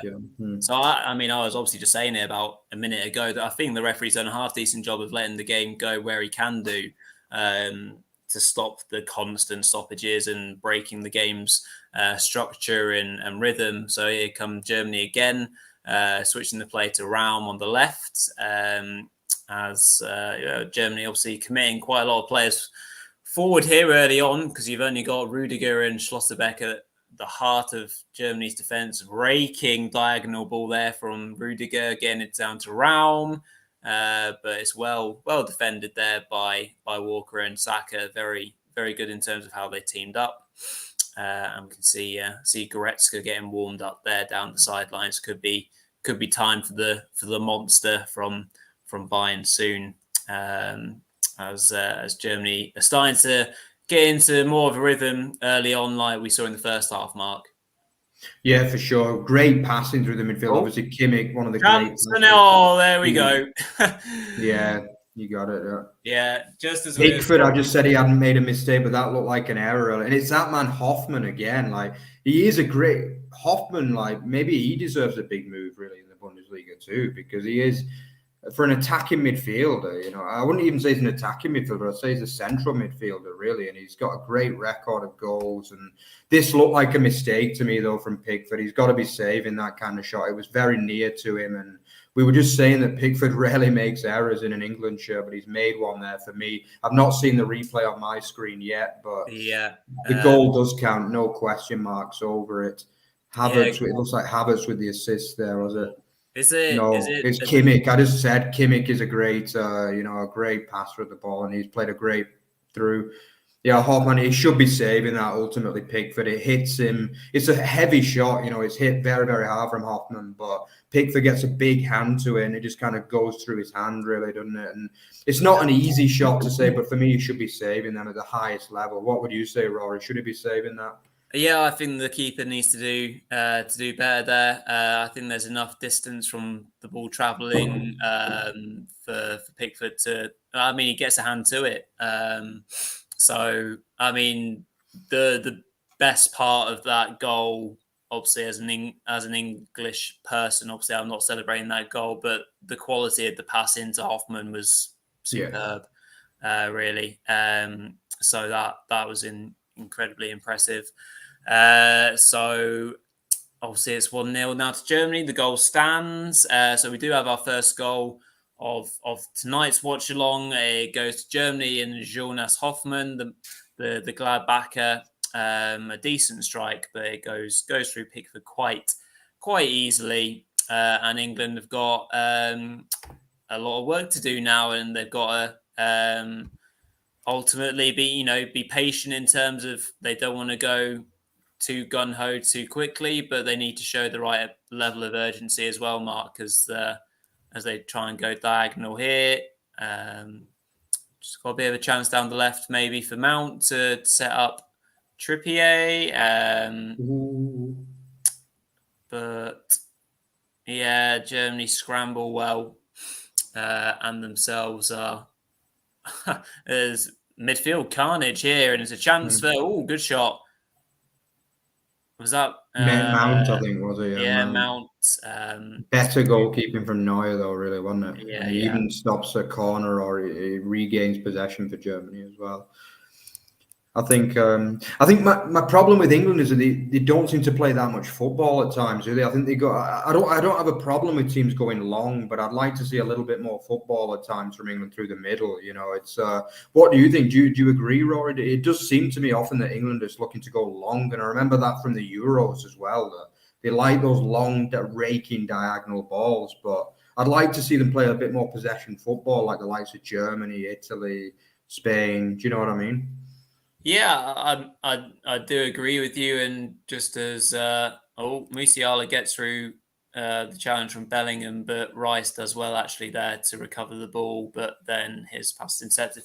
But yeah, I do agree, and I know what you mean. Obviously, the England team naturally will have more possession and play like that against the weaker teams, won't they? But when they play against Germany or and Italy, Spain, whoever, obviously, Brazil, Argentina, etc., the better, elite teams of international football, that is obviously when ball retention, as you mentioned, is a lot harder, and to build through the middle, you're pressured, and that's where you need your ball players to come alive, really, and maybe that's what England are perhaps lacking. Like, some good play here from England to release. Mount, but again, good defending by Germany to get the block in. Didn't spot who made the block in the end there. And that's just a replay of Mount's earlier shot. Was good play, that, for sure. Yeah, absolutely. But yes, obviously kind of rounding off what I was saying with regards to the possession and playing a bit more football, I think it's not through a lack of trying to do it. It's just maybe the quality is sometimes lacking in that midfield. As Trippier whips in the corner, but it's, again, not got past the front post, unfortunately, and Germany can start to build a potential counter-attack. So, and here they come down the left, in fact, and it's a good tackle from, looks like Sterling doing the work there. No, actually, I think it was Bellingham. But here come Germany again. Again, England tidy it up through Stones. And yeah, England on the ropes a little bit here, aren't they, Mark? They're struggling to not only keep the ball, but stop Germany from getting in behind, it seems, as well. Yeah, I don't want to start getting kind of drawn into like a kind of circle of negativity, which is typical of England fans. And I promised that I wouldn't do that even if England lost 3-0. But yeah, let's be honest, it's not been this second half has been a little bit worrying at times. Again, I'm not going to say that England are like a bad team all of a sudden because of this, even though probably some pundits probably will say that tonight. But yeah, I don't know. It's just the midfield I worry about at times, really. I just think like we've not got a player that's even close to a guy like Joshua Kimmich, for example. You know, I mean, he's been like absolutely brilliant this second half. And I think it shows time after time, you know, when we play the very best teams, you know, your Kimmichs, your Tony Kroos, who's not even playing tonight. You know, it's just these kind of top nations just seem to like produce top quality midfielder after top quality central midfielder. And England, I'm not, as I said before, I do like Phillips and Rice, but they're not at the same level for me as the very, very, very top central midfielders. Because you see it in a game like this. You know, if they were absolutely top, you know, England would be keeping more possession in this game at the end of the day, because that's obviously the role of the central midfielder, you know, to keep it ticking over and to, you know, win back the ball and things like that. And I think Spain are the absolute gods of keeping possession, you know, but I think Germany also do it very well. France do it very, very well, largely because of N'Golo Kante. We need a midfielder like that level to go to the very, very, very top level, you know. And I think England have got some very, very good players. But for me, one thing that always shocks me a little bit about Southgate is the fact that Foden never seems to get much of a look in, because Foden is like basically a child of Pep Guardiola. You know, he's basically a child of Pep Guardiola, and he's been brought up by probably the best coach on earth, basically. You know, let's be honest, he is. And I think I'd like to see a bit more of him personally. What about you, Rory? Do you agree? Or yeah, I mean, obviously, Kimmich was just highlighting a second ago why you were, praising him in regards to a really good touch, calm and cool in possession, and then release Germany to go on another attack, just as England are at the moment. And they've won themselves a very useful looking free kick here in a dangerous position. But I think, obviously, with regards to the players, like Bellingham isn't really that kind of player, is he? He's more of an industrious box-to-box player. I think the only player that's similar to Kimmich for me would be someone like a James Ward-Prowse. But has he got the all-round game to be an England starter all the time? Is he physical enough, etc., etc.? Interesting comment from Ben. Pollard's. What do you reckon to that one, Mark? Just before England take their free kick, Trent in the Kimmich role. What do you reckon to that?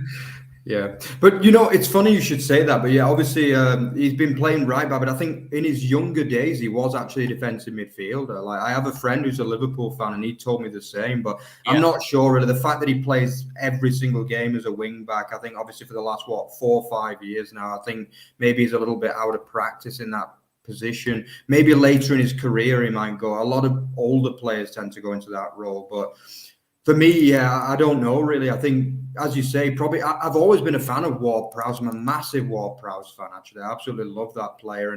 But there must be something missing from him to stop him from being top, because at the end of the day, with all due respect to Southampton, if he was an absolute world beater, he wouldn't still be at Southampton now. Let's be honest, because we know that Southampton is notoriously a selling club. and there must be something that the top coaches and top clubs don't like about him. And I don't think it's only his physicality, because the likes of Xavi and Iniesta were about 5'5" and 6 stone. Do you know what I mean? And yet they were like probably the two best midfielders of the 21st century. So I don't believe that that's a massive problem nowadays. But what would you say, Rory? Do you think there is something missing for Ward-Prowse, despite the fact that on paper he looks very, very good, doesn't he? Yeah, I mean, he's fantastic, obviously, on set pieces, which a lot of people rave about. His free kicks are amazing, consistent delivery. Obviously, if you're a Southampton fan and you watch him week in, week out, you probably say he has got the all-round game, and he deserves to. I think he absolutely deserves to be in the England squad. But yeah, maybe is he missing something from his game, which is preventing Southgate throwing him in the deep end and giving him an opportunity in this sort of game? That's an interesting kind of conversation to be had. Does he feel that if he's playing the two sitters, Ward-Prowse isn't one of those kind of types of players? I don't know, but yeah, I mean, there's plenty of different kind of conundrums that you can talk about when talking about a national team, and England's no different to that. But let's hope that Southgate can obviously just settle on a team for the World Cup, obviously coming up, and we get the best out of what we have, because ultimately they're all very talented footballers. So we've had an hour now in the Allianz Arena with Germany 1-0 up thanks to that Hoffmann finish, and they're building again, Germany down the right-hand side, and they're kind of just trying to pull England out of position in order to just find one of those gaps like Kimmich did when he picked out Hoffmann for the goal. And again, Kimmich there with that little ball. Like, I just love watching these like midfielders play at times. Sometimes I just do like a player cam on them, and just watch how they drift into space. If you want to realize how good truly these kind of players are, your Kimmichs and your Krooses, you have to do like a kind of player cam on them basically, and realize what they're doing. Like, they just drop into space time after time and just pick out these brilliant little passes, and that's what wins them teams the games at the end of the day. They find the space, and this is what your likes of Rice probably can't do as well. Oh, scrappy effort there, but again, shot coming off for England. But Neuer.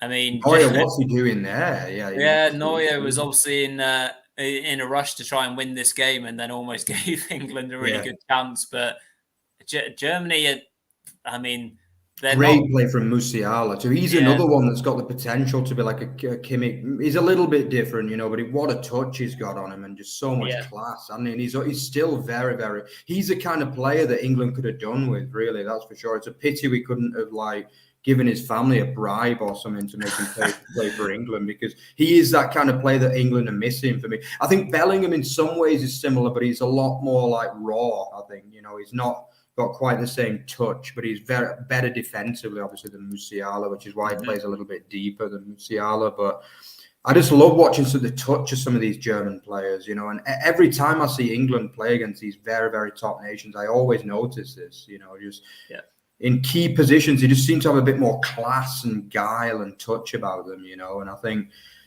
I don't know, England always seems to be a little bit rushed and, more like based on speed and pace and stuff like that. And you can never see England dominate a midfield against the best nations, which is what Germany have done tonight, basically. Yeah, the game at the moment is very much kind of just drifting with Germany. You're starting to pull the strings really as a team. They're bringing England onto them, which is now really a half press. It's not a proper press from England, which when not done properly is giving Germany the key to get out. And when they do get further forward, Germany, they're just, they're picking their moments. They're switching the ball from left to right to left quite easily. And then they're just obviously trying to eventually go for that killer pass.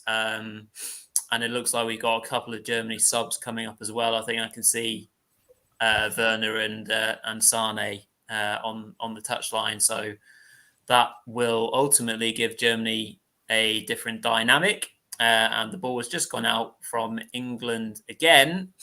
So we're seeing some subs now. So yeah, it Gnabry is. and Oh, so it's Gnabry Werner. actually. So I mean, the crazy haircuts that those two often have got me confused Yeah. there. So yeah, it's Gnabry, not Sane. A little bit surprised to see Hoffman and Raum go. Maybe they're just tired, but I think both of them are probably candidates for the man of the match. Really, I would say I'm a little bit surprised to see them go off. But Well, was Round just getting the ball, or no, I has he think actually? Raum got hooked as well. Yeah, but I So it's don't been know. I don't know. Maybe they're going to play. I don't know what they're planning on doing though tactically with that because.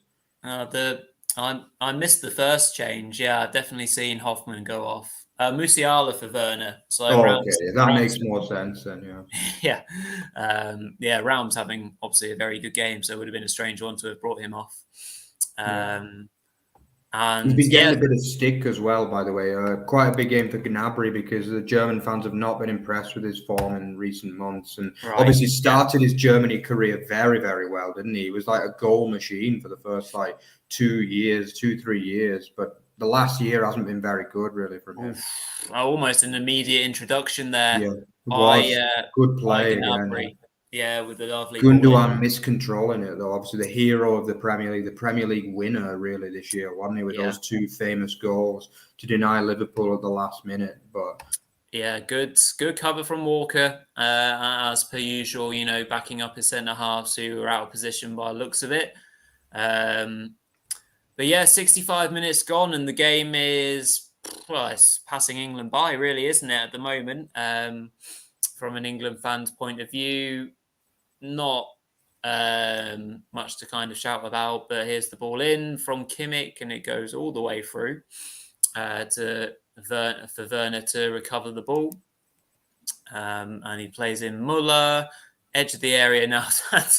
The referee does some fantastic defensive play for England, and I presume he's going to give Germany the ball back or do a 50-50 classic bounce drop the ball. drop ball. That would be enjoyable. But yeah, England obviously can could use all the help at the moment because Germany are coming on strong right now, and the referee's just having to change a bit of his kit that got knocked off there. I think it was his watch. So yeah, change of stopwatch for the referee. And what's he going to decide to do? He's just going to play on. Bellingham just kicked it away. Yeah, referee doesn't seem to know much what's going on, and Bellingham's now. Usually they give it back to the attacking team, which is a strange one, isn't it? But like the referee, with all due respect, he shouldn't be in the way there. Really, that's poor refereeing, really, ultimately, in such a key area like that. Yeah, and they almost hook it over England's defence there. That would have been all sorts of trouble. But Germany still got the ball in England's final third, but they retreat a little bit. So, yeah, 23 minutes of regulation time to go. We've surely got to see some changes soon, Mark, from an England point of view, if they've got any ambitions to try and change the scoreline. Yeah, I guess that's been a criticism of Southgate for a while, hasn't it? That he doesn't seem to like to use his bench that much, unless they're winning like 3-0 when he kind of makes like stamina changes, really, doesn't he? But he's not really one that likes to change it that much tactically during a game, is he? We saw that in the Euros final when he didn't really make many subs throughout that match, really, even though he probably should have done a little bit earlier, in truth. I think if he doesn't make them soon, though, Germany are going to get the second because England look clueless at the minute. And the ball in there, was it Raum again? It was that man again, almost playing in with a very clever ball, almost playing it into Havertz, but Pickford was quickly off his line. But England, this second half, it's not been pretty, really, from an England perspective, has it? I think Germany have been streets ahead of England, really.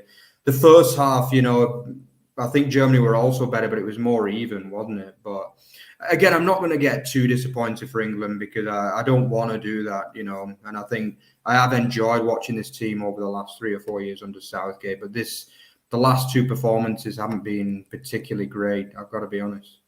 Yeah, my brother tuning in this evening, pretty much picking up on what we've been saying already so far in this watch along. Fairly well summarised after a long season. England looking a wee bit sluggish, but I mean, the Bundesliga's been running equally long, and there's been plenty of games for a lot of those players. Obviously, not all the German teams went too deep in Europe, obviously, apart from Frankfurt, who are the eventual winners, and we don't have any representatives other than Kevin Trapp, who's on the bench. So here come Germany again, and they're building down the right-hand side here.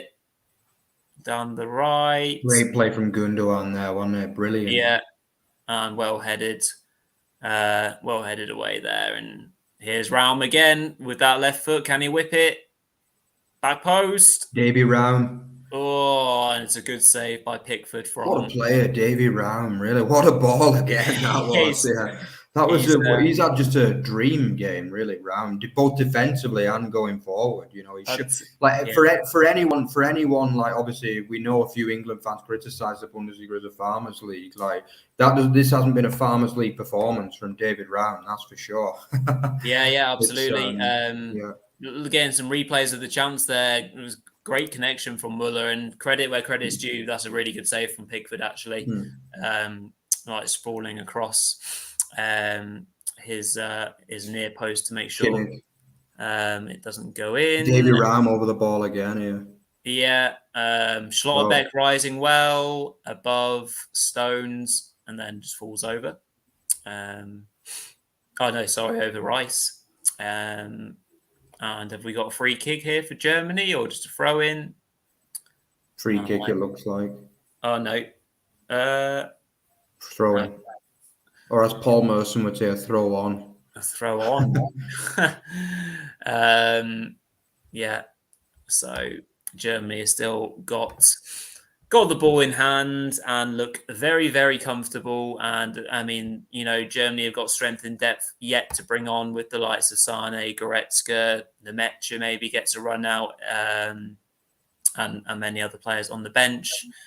But as do England. So this is the clearing out is not good enough as well from England. They need to be taking more time over the ball. It's they're just getting schooled here, England, aren't they? It's a little bit worrying, I've got to be honest, in some way, going forward, But yeah, it just frustrates the hell out of me, the lack of substitutions. I suffered this from being a Man United fan in recent times, with regards to our managers not making many substitutions at the right times. And having said that, speaking of the devil, Southgate has made his first change of the evening. Bit of Jackie Grealish. So can he bring a bit of excitement, a bit of creativity to the England team? Mount, I mean, he had a couple of good chances and won the ball high a few times, but didn't make the difference. Kane does well to swivel on that ball and brings England forward here with Declan Rice coming down the left. And here is Jackie Grealish into Rice. Oh, and a better touch there, and he might have had a chance. Good work there from Walker. Rice again. That wasn't very good play from Grealish, though. Yeah, that was good. And England have won the ball back high here. So a good little spell of pressure by England. Can they kind of rejuvenate themselves by maybe that change with Grealish? Will he give England a bit more impetus going forward as England try and switch the ball across field? And now it's in Sterling. Good 1-2 there. Can they pick out Grealish? Can he whip it in? And it's well blocked. Corner ball. Grealish is such a good player, really, Grealish, isn't he? He is but obviously he's another one that clearly there's something missing from stopping him from being top, because every time you see him play for England, he did a job on Germany last time, didn't he? Like in the Euros, he was the one that provided both goals, but you don't see him starting that many games of football at the highest level, do you? So clearly, I would imagine it's his defensive work that probably lets him down now. He's not really much of an athlete, is he? He's like a kind of pure skill player, really, isn't he? So yeah. Header there from Harry Maguire, which was kind of clumsily saved by Neuer. I think he thought it was going over, but he does save it. It's actually a good header, really, like old school header from Harry Maguire, that one, wasn't it? The looping header from the corner. Yeah, here comes Germany on the counter-attack here. Havertz down the left into Werner.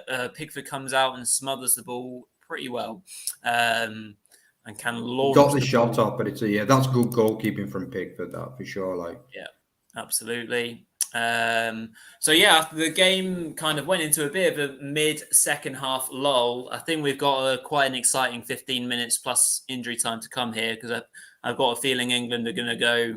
Yeah, well, they would do. They've got nothing else to do but go gun-ho. 74.5 minutes on the clock.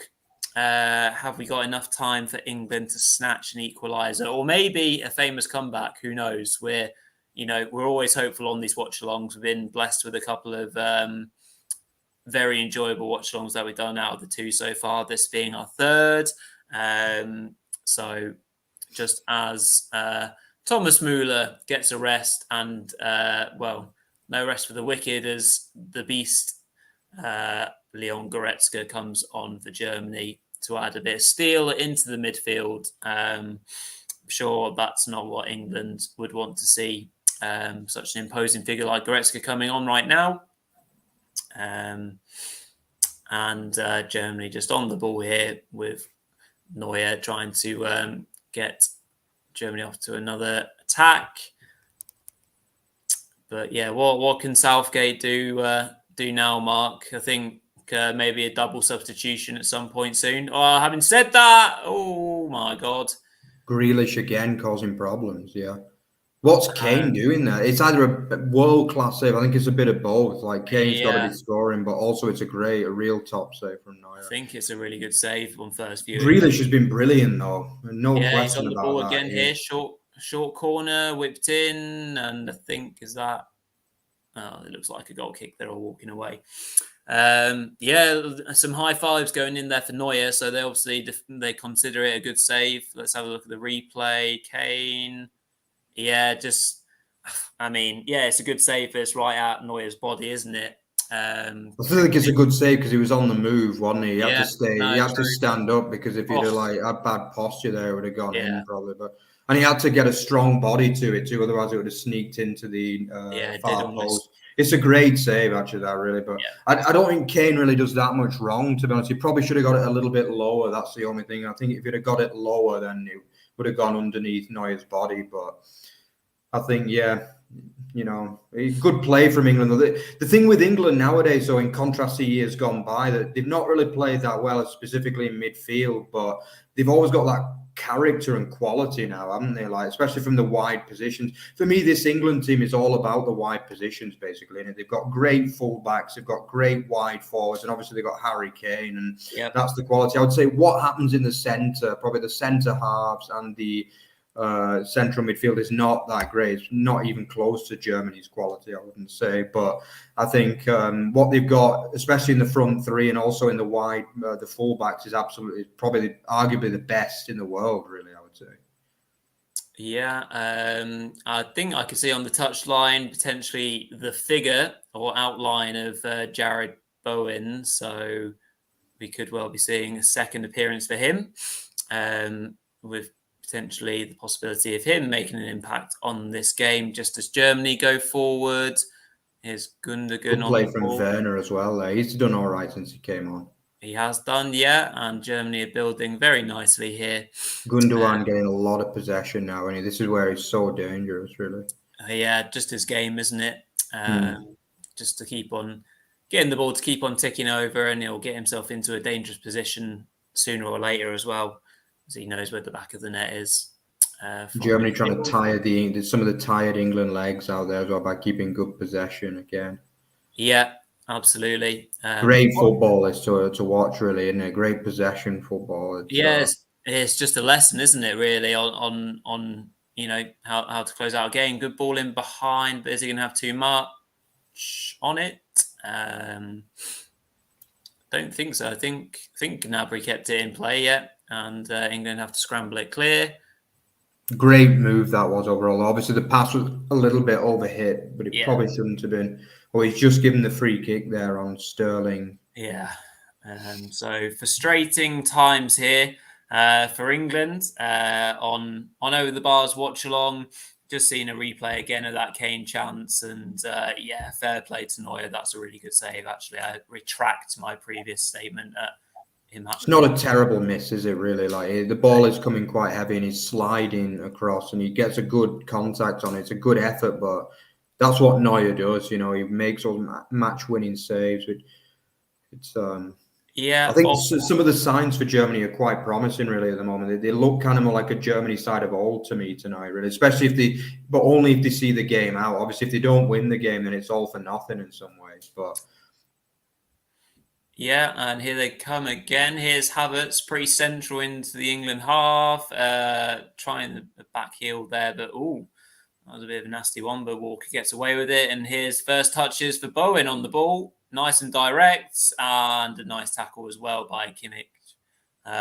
Again, great tracking back again by Kimmich, showing that he's an all-around midfielder as well, not just about his passing and playmaking and stuff. Yeah, nice and direct by Bowen though. That's what obviously he's got to do. He's got 10 minutes to make an impact, so he's obviously of a mind. Let me just go at players. So that's what you want to see as an England fan or a football fan. Here's Jackie Grealish now down the left, cutting inside, jinking footwork, and again, positive play from Grealish and another England corner. So fantastic from Grealish. What a super sub he is for England. It's just a pity he's not got like the legs really to do the 90 minutes, isn't it? Because he is a class player, that's for sure. In terms of pure skill, you know, he's probably one of England's best players in terms of pure skill. But there is something that clearly managers, both Pep Guardiola and obviously Gareth Southgate, don't like about him. Oh, it was good quick thinking from from Trippier from the corner. Bellingham with the shot over, right? Yeah, I think it was Bellingham. Well, Saka's come off for Bowen, so yeah. I think it was Bellingham now, yeah. And just getting pictures of Gareth Southgate speaking to Reece James, I think. Although after speaking to him, James has sat down. So whether that's Southgate changing his mind about a substitution, I mean, I'd frankly rather see Southgate speaking to Tammy Abraham in terms of changing this game. But obviously, Reece James will get forward absolutely loads and loads if he comes on. So we've got about 8 minutes left of normal time here in the UEFA Nations League clash between old foes, Germany and England, in Germany at the Allianz Arena. Germany 1-0 up and doing what they need to right now as England are chasing the game and struggling a wee bit to get forward properly, other when they fed it into Grealish, who's come on as a substitution fairly late on, but he's made a positive impact, and hopefully England can maybe create one chance that they can take to maybe take a point home. Otherwise, there will be 2 losses from 2 games in the Nations League, and that won't be what they set out to do at the start of this period, particularly with 4 games in a row, which is just balmy. And with the old nemesis Italy coming up as well, we don't get a lot of wins against Italy, that's for sure. No, not at all. That'll be obviously a very tricky one. Then I think is the 4th game, the second game or reverse fixture against Hungary. Yeah, that one will be. They'll be hoping. I think anything short of 2 wins from the last 2, the home games will be a disappointment really for England. Sure. But unless you can get level here, you know, it's still not over. That's the thing with this England side. Now, you do have belief that they can get into games again. And that, for me, is the one thing. Well, it's the main thing that Southgate's changed, you know. If this was 10 years ago, I would have said it's over. I'd probably be, like, in bed now or something, you know. And I said, like, England have no chance of getting back into it. But you do believe that they've got a chance of getting back into it. And I think Southgate's done fantastically well to change the mentality of England. And, you know, the players do believe. But my problem with Southgate at times is just that, you know, I don't think whether it's that they can't play through the midfield or whether it's just that Southgate gives them orders to be a bit more direct, I don't know really. But at times tonight, I got the feeling that they've been a little bit too direct. Although Bowen just on the side there, Bowen, how's that not gone in? Really great play from Bowen as well. He's been great since he came on, but just about I think it could have been Raum again getting the last touch there, was it? That was so Put it close. back for a corner. Yeah, here's the corner now. whipped in, and big dominating header by Rudiger there. Classic Rudiger, that one, wasn't it? Yeah, very big header. Oh, is that a penalty? Kane looks determined to get a penalty. It doesn't Here look comes like he's Germany. giving it. He's not giving it, but Here comes it's one of Germany on them the for break. VAR. Although Germany are coming. Brilliant cover defending. I was going to say this could be one of them where like they score and then it gets brought back for a penalty for England, but it's not. It is going to go to VAR. The referee's bottle giving the decision. Let's be honest. He's waiting for the VAR, but we'll have to see now. Let's have a look. And he might be offside anyway, Kane. But does he come off? Yeah, he looks offside. He's offside, isn't he? Yeah. But did it come off again? It's one of them where it comes off the defender. You never know what they give for them these days. In the past, it would have been offside because when the initial ball was played, it was offside. But they might consider that. Oh, he's going to the monitor here, so it could be. Usually, they give it for that, don't they? So yeah. So let's see what happens. So there's a good. I mean, they don't seem to be looking at the offside anymore, so I presume that's not an issue. And now they're just looking at whether Schlotterbeck obviously stumbles, and as a result, he clips Kane. Looks like it could be a penalty, to be honest, because he stumbles, doesn't he? So it's a bit clumsy, really, from our friend of the Bundesliga show, Nico Schlotterbeck, but he could have given England a great chance to get back into the game. Penalty. He's given it, yeah. Penalty to England. That's exactly what I was saying, though, really, about England. Like, nowadays, it's pretty much proved what I was saying, because I don't think they played well tonight, really. But, with that pace that they've got through the front, they've got that quality to get back into games, haven't they? Obviously, he still needs to put it in the back of the net now, but you back Harry Kane to put it in, really, now, wouldn't you? But yeah, obviously, it is against one of the master penalty savers, not Manuel Neuer, though.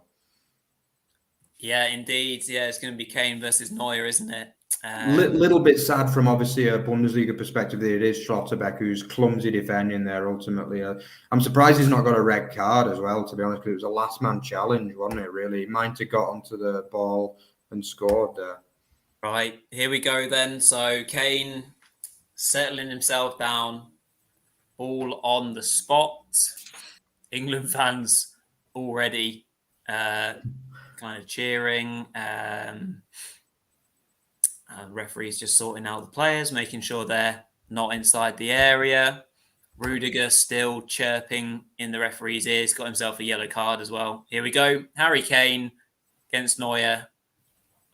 Oh, no. Here we go. Yeah, straight in. Bottom left corner. England are level here in the Nations League. The fans going crazy as well there at the top of the Allianz. Yeah, the England fans absolutely loving it, having obviously travelled across the pond. Obviously, Neuer went the wrong way. Harry Kane, reliable as ever. And I mean, you probably don't say that's justified after a great spell of pressure, but obviously since the substitutions, England had looked loads more, dangerous and obviously, they've now got themselves a way back into the game. It proves that subs do work in football at the end of the day, doesn't it? Because both Grealish and Bowen have been absolutely brilliant, and they've run at a tired, obviously Germany fullbacks as well. So I'm not going to say it's deserved, but in some ways it was, because obviously Southgate has made good subs in this game, that's for sure. And I think, as you say, they've created probably 2 chances before that penalty situation, so I'd probably say, Southgate can be quite pleased with himself if England come away with a point from this match. Yeah, so we're into the 88th minute, 88 and a half minutes. So, I mean, there'll probably be the standard 3-4 minutes added on time, which they just always do these days.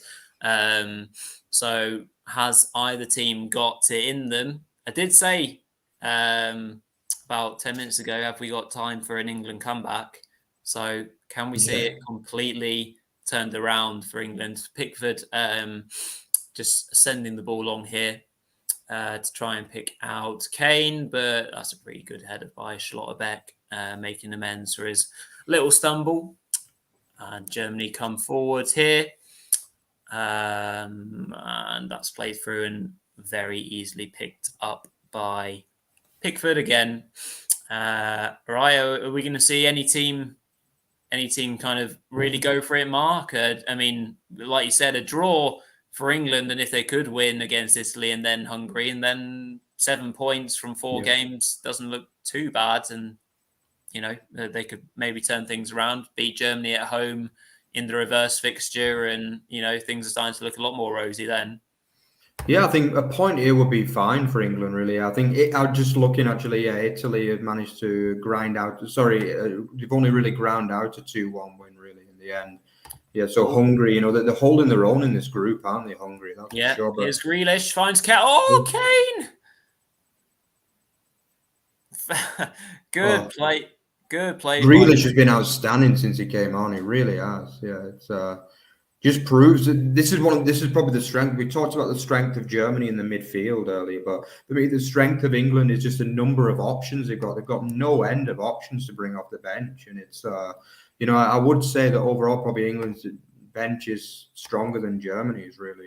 Even though Germany have brought quality off the bench too, but they brought a lot of off-form players off the bench. As I said, Gnabry's not really done much. Sané's very unpopular at the moment with Germany fans as well. They're not happy with him at all. He's not really doing that well for Bayern, is he, really, Rory? Let's be honest. And he seems to be one of those players that could be, will he be regretting leaving Man City? Because he seemed born to play in the Premier League to me, really, Sané. And I think City was probably the best place for him at that time, really. But he's not really kicked on since he joined Bayern, and he's been pretty poor for this 10 minutes since he came off the bench. Gnabry is another one who's off form at the moment. It's still a chance he might leave Bayern as well, Gnabry. So it's But England are finishing the game strong here. They're going to be happy. Obviously, Bowen missed control in there when he would have been in a good position. But England finishing strong, and again, for me, this is the strength that England show. They've got, as mad as it sounds, possibly even more character than Germany nowadays, which is probably the first time in my lifetime I can say that. But I would say this England side has character for sure, and it's they have belief and they know that they can win games, which perhaps Germany are lacking a little bit nowadays after 3-4 years of not that many wins, especially over big nations. Yeah, indeed. But here come Germany. So we're almost 2 minutes into 4 added on time. Werner coming down the left. Here's Raum. Can he get his typical cross in? He can't, but Werner's done really well. And England just about scramble it away through John Stones. And Bellingham is at the other end of the pitch, down with cramp, and the referee doesn't want anything to do with it. So England are just having to carry on with 10 men here for the last 2 minutes. So here's Raum again down the left. Tries to pick out Sané, who cuts inside. Over to Gnabry, whips in. Ooh, I think that's pretty well defended. Well done, old Harry. Well done, lad. Yeah, it was a good header, actually. And eventually, Sheffield's finest. Sheffield, yeah, absolutely. And still City representing. And former Wiganer as well. A lot of people don't know he actually played a season on loan from, I think it was when he was at Sheffield United. Oh no, at Hull. When he went from Sheffield United to Hull, and actually Wigan got him for a year on loan. So he's one of Wigan's own deep down as well. Right, so we're 3 minutes deep now into injury time. Pickford seems to be just taking his time. He can't be asked. So I think we're going to see a draw now, aren't we? It looks like a draw. I think that's what we're going for here. So yeah, well, obviously we both went for 2-1 England wins, didn't we, Mark? So not a million miles off. Although I think Tom at the start of proceedings said 1-1. So if I can find that comment, I'll give him the credit, because at the moment he's on for a correct scoreline. As the ball trickles through to Pickford, and we're like 15 seconds away potentially from England's first point of the UEFA Nations League Group A3 campaign. Pickford launches it long, and the referee does indeed call a close to proceedings. So yeah, good stuff. Very enjoyable to watch that. So very quickly, Mark, what do you reckon? That's a pretty fair result, isn't it? Realistically, England fought hard and well to get themselves, that goal back, obviously via a penalty. But Germany's goal was a little bit soft in the goalkeeping department, perhaps from us. So good point away from home, really. Yeah, I'd say from performance-wise, Germany will be happier. I thought they played better, but I think England will be happy with the result for sure. And again, it shows improvement in England's mentality. And I think, they wouldn't have got points in those games probably before Southgate took over. And they do have that belief. They have a striker, possibly the best striker in the world in terms of raw number nines. He just doesn't miss penalties, does he? And, a great striker. Obviously missed a couple of chances tonight, but he always gets his goal in most cases, doesn't he? And he did that tonight. My only worry for England, is that the midfield doesn't look as good as Germany's. I thought Kimmich and especially later on in the game, Gundogan just dominated the game, really, didn't he? I thought, but this is not like a new problem for England. It's something we knew in the Euros. We've known it forever, basically, that England in central midfield just don't really stack up against the very best. I would like to see the likes of Foden in there a lot more. I don't know where he is at the moment. Is he injured or what? But I'd like to see a bit more of him. But yeah, so that's obviously the end of our coverage. England, bottom of the pile at the moment on 1 point, but we're off the mark, so it's all good. Behind Germany in third, Hungary in second, and Italy now top of our group with 4 points, having just beaten Hungary. Obviously, England's next game is at home to Italy. Not something we'll be covering because we just wanted to do the Germany-England game as an opportunity this evening. I saw that it's from Molineux. I had no idea that the game was from Molineux next week. Wow, really? There you go. So that's interesting.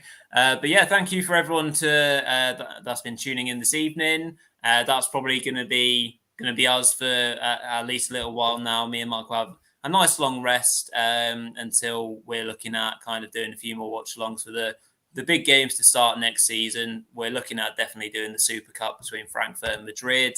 And then we'll be going forward with all sorts of plans for the Bundesliga show for next season. So thank you everyone for watching. Mark, over to you to close things up. Yeah, so obviously if you enjoyed what you saw today, remember to check out our Twitter follow feed, at @OverTheBarFB and @OverTheBarExtra. Remember to visit our main site as well, otbfootball.net. We will continue to be publishing articles on a regular basis as well about. Also, I think obviously the Women's World Cup as well is coming. It's not something that we'll be covering on the Bundesliga show, but that's kind of the big event of the summer, I guess.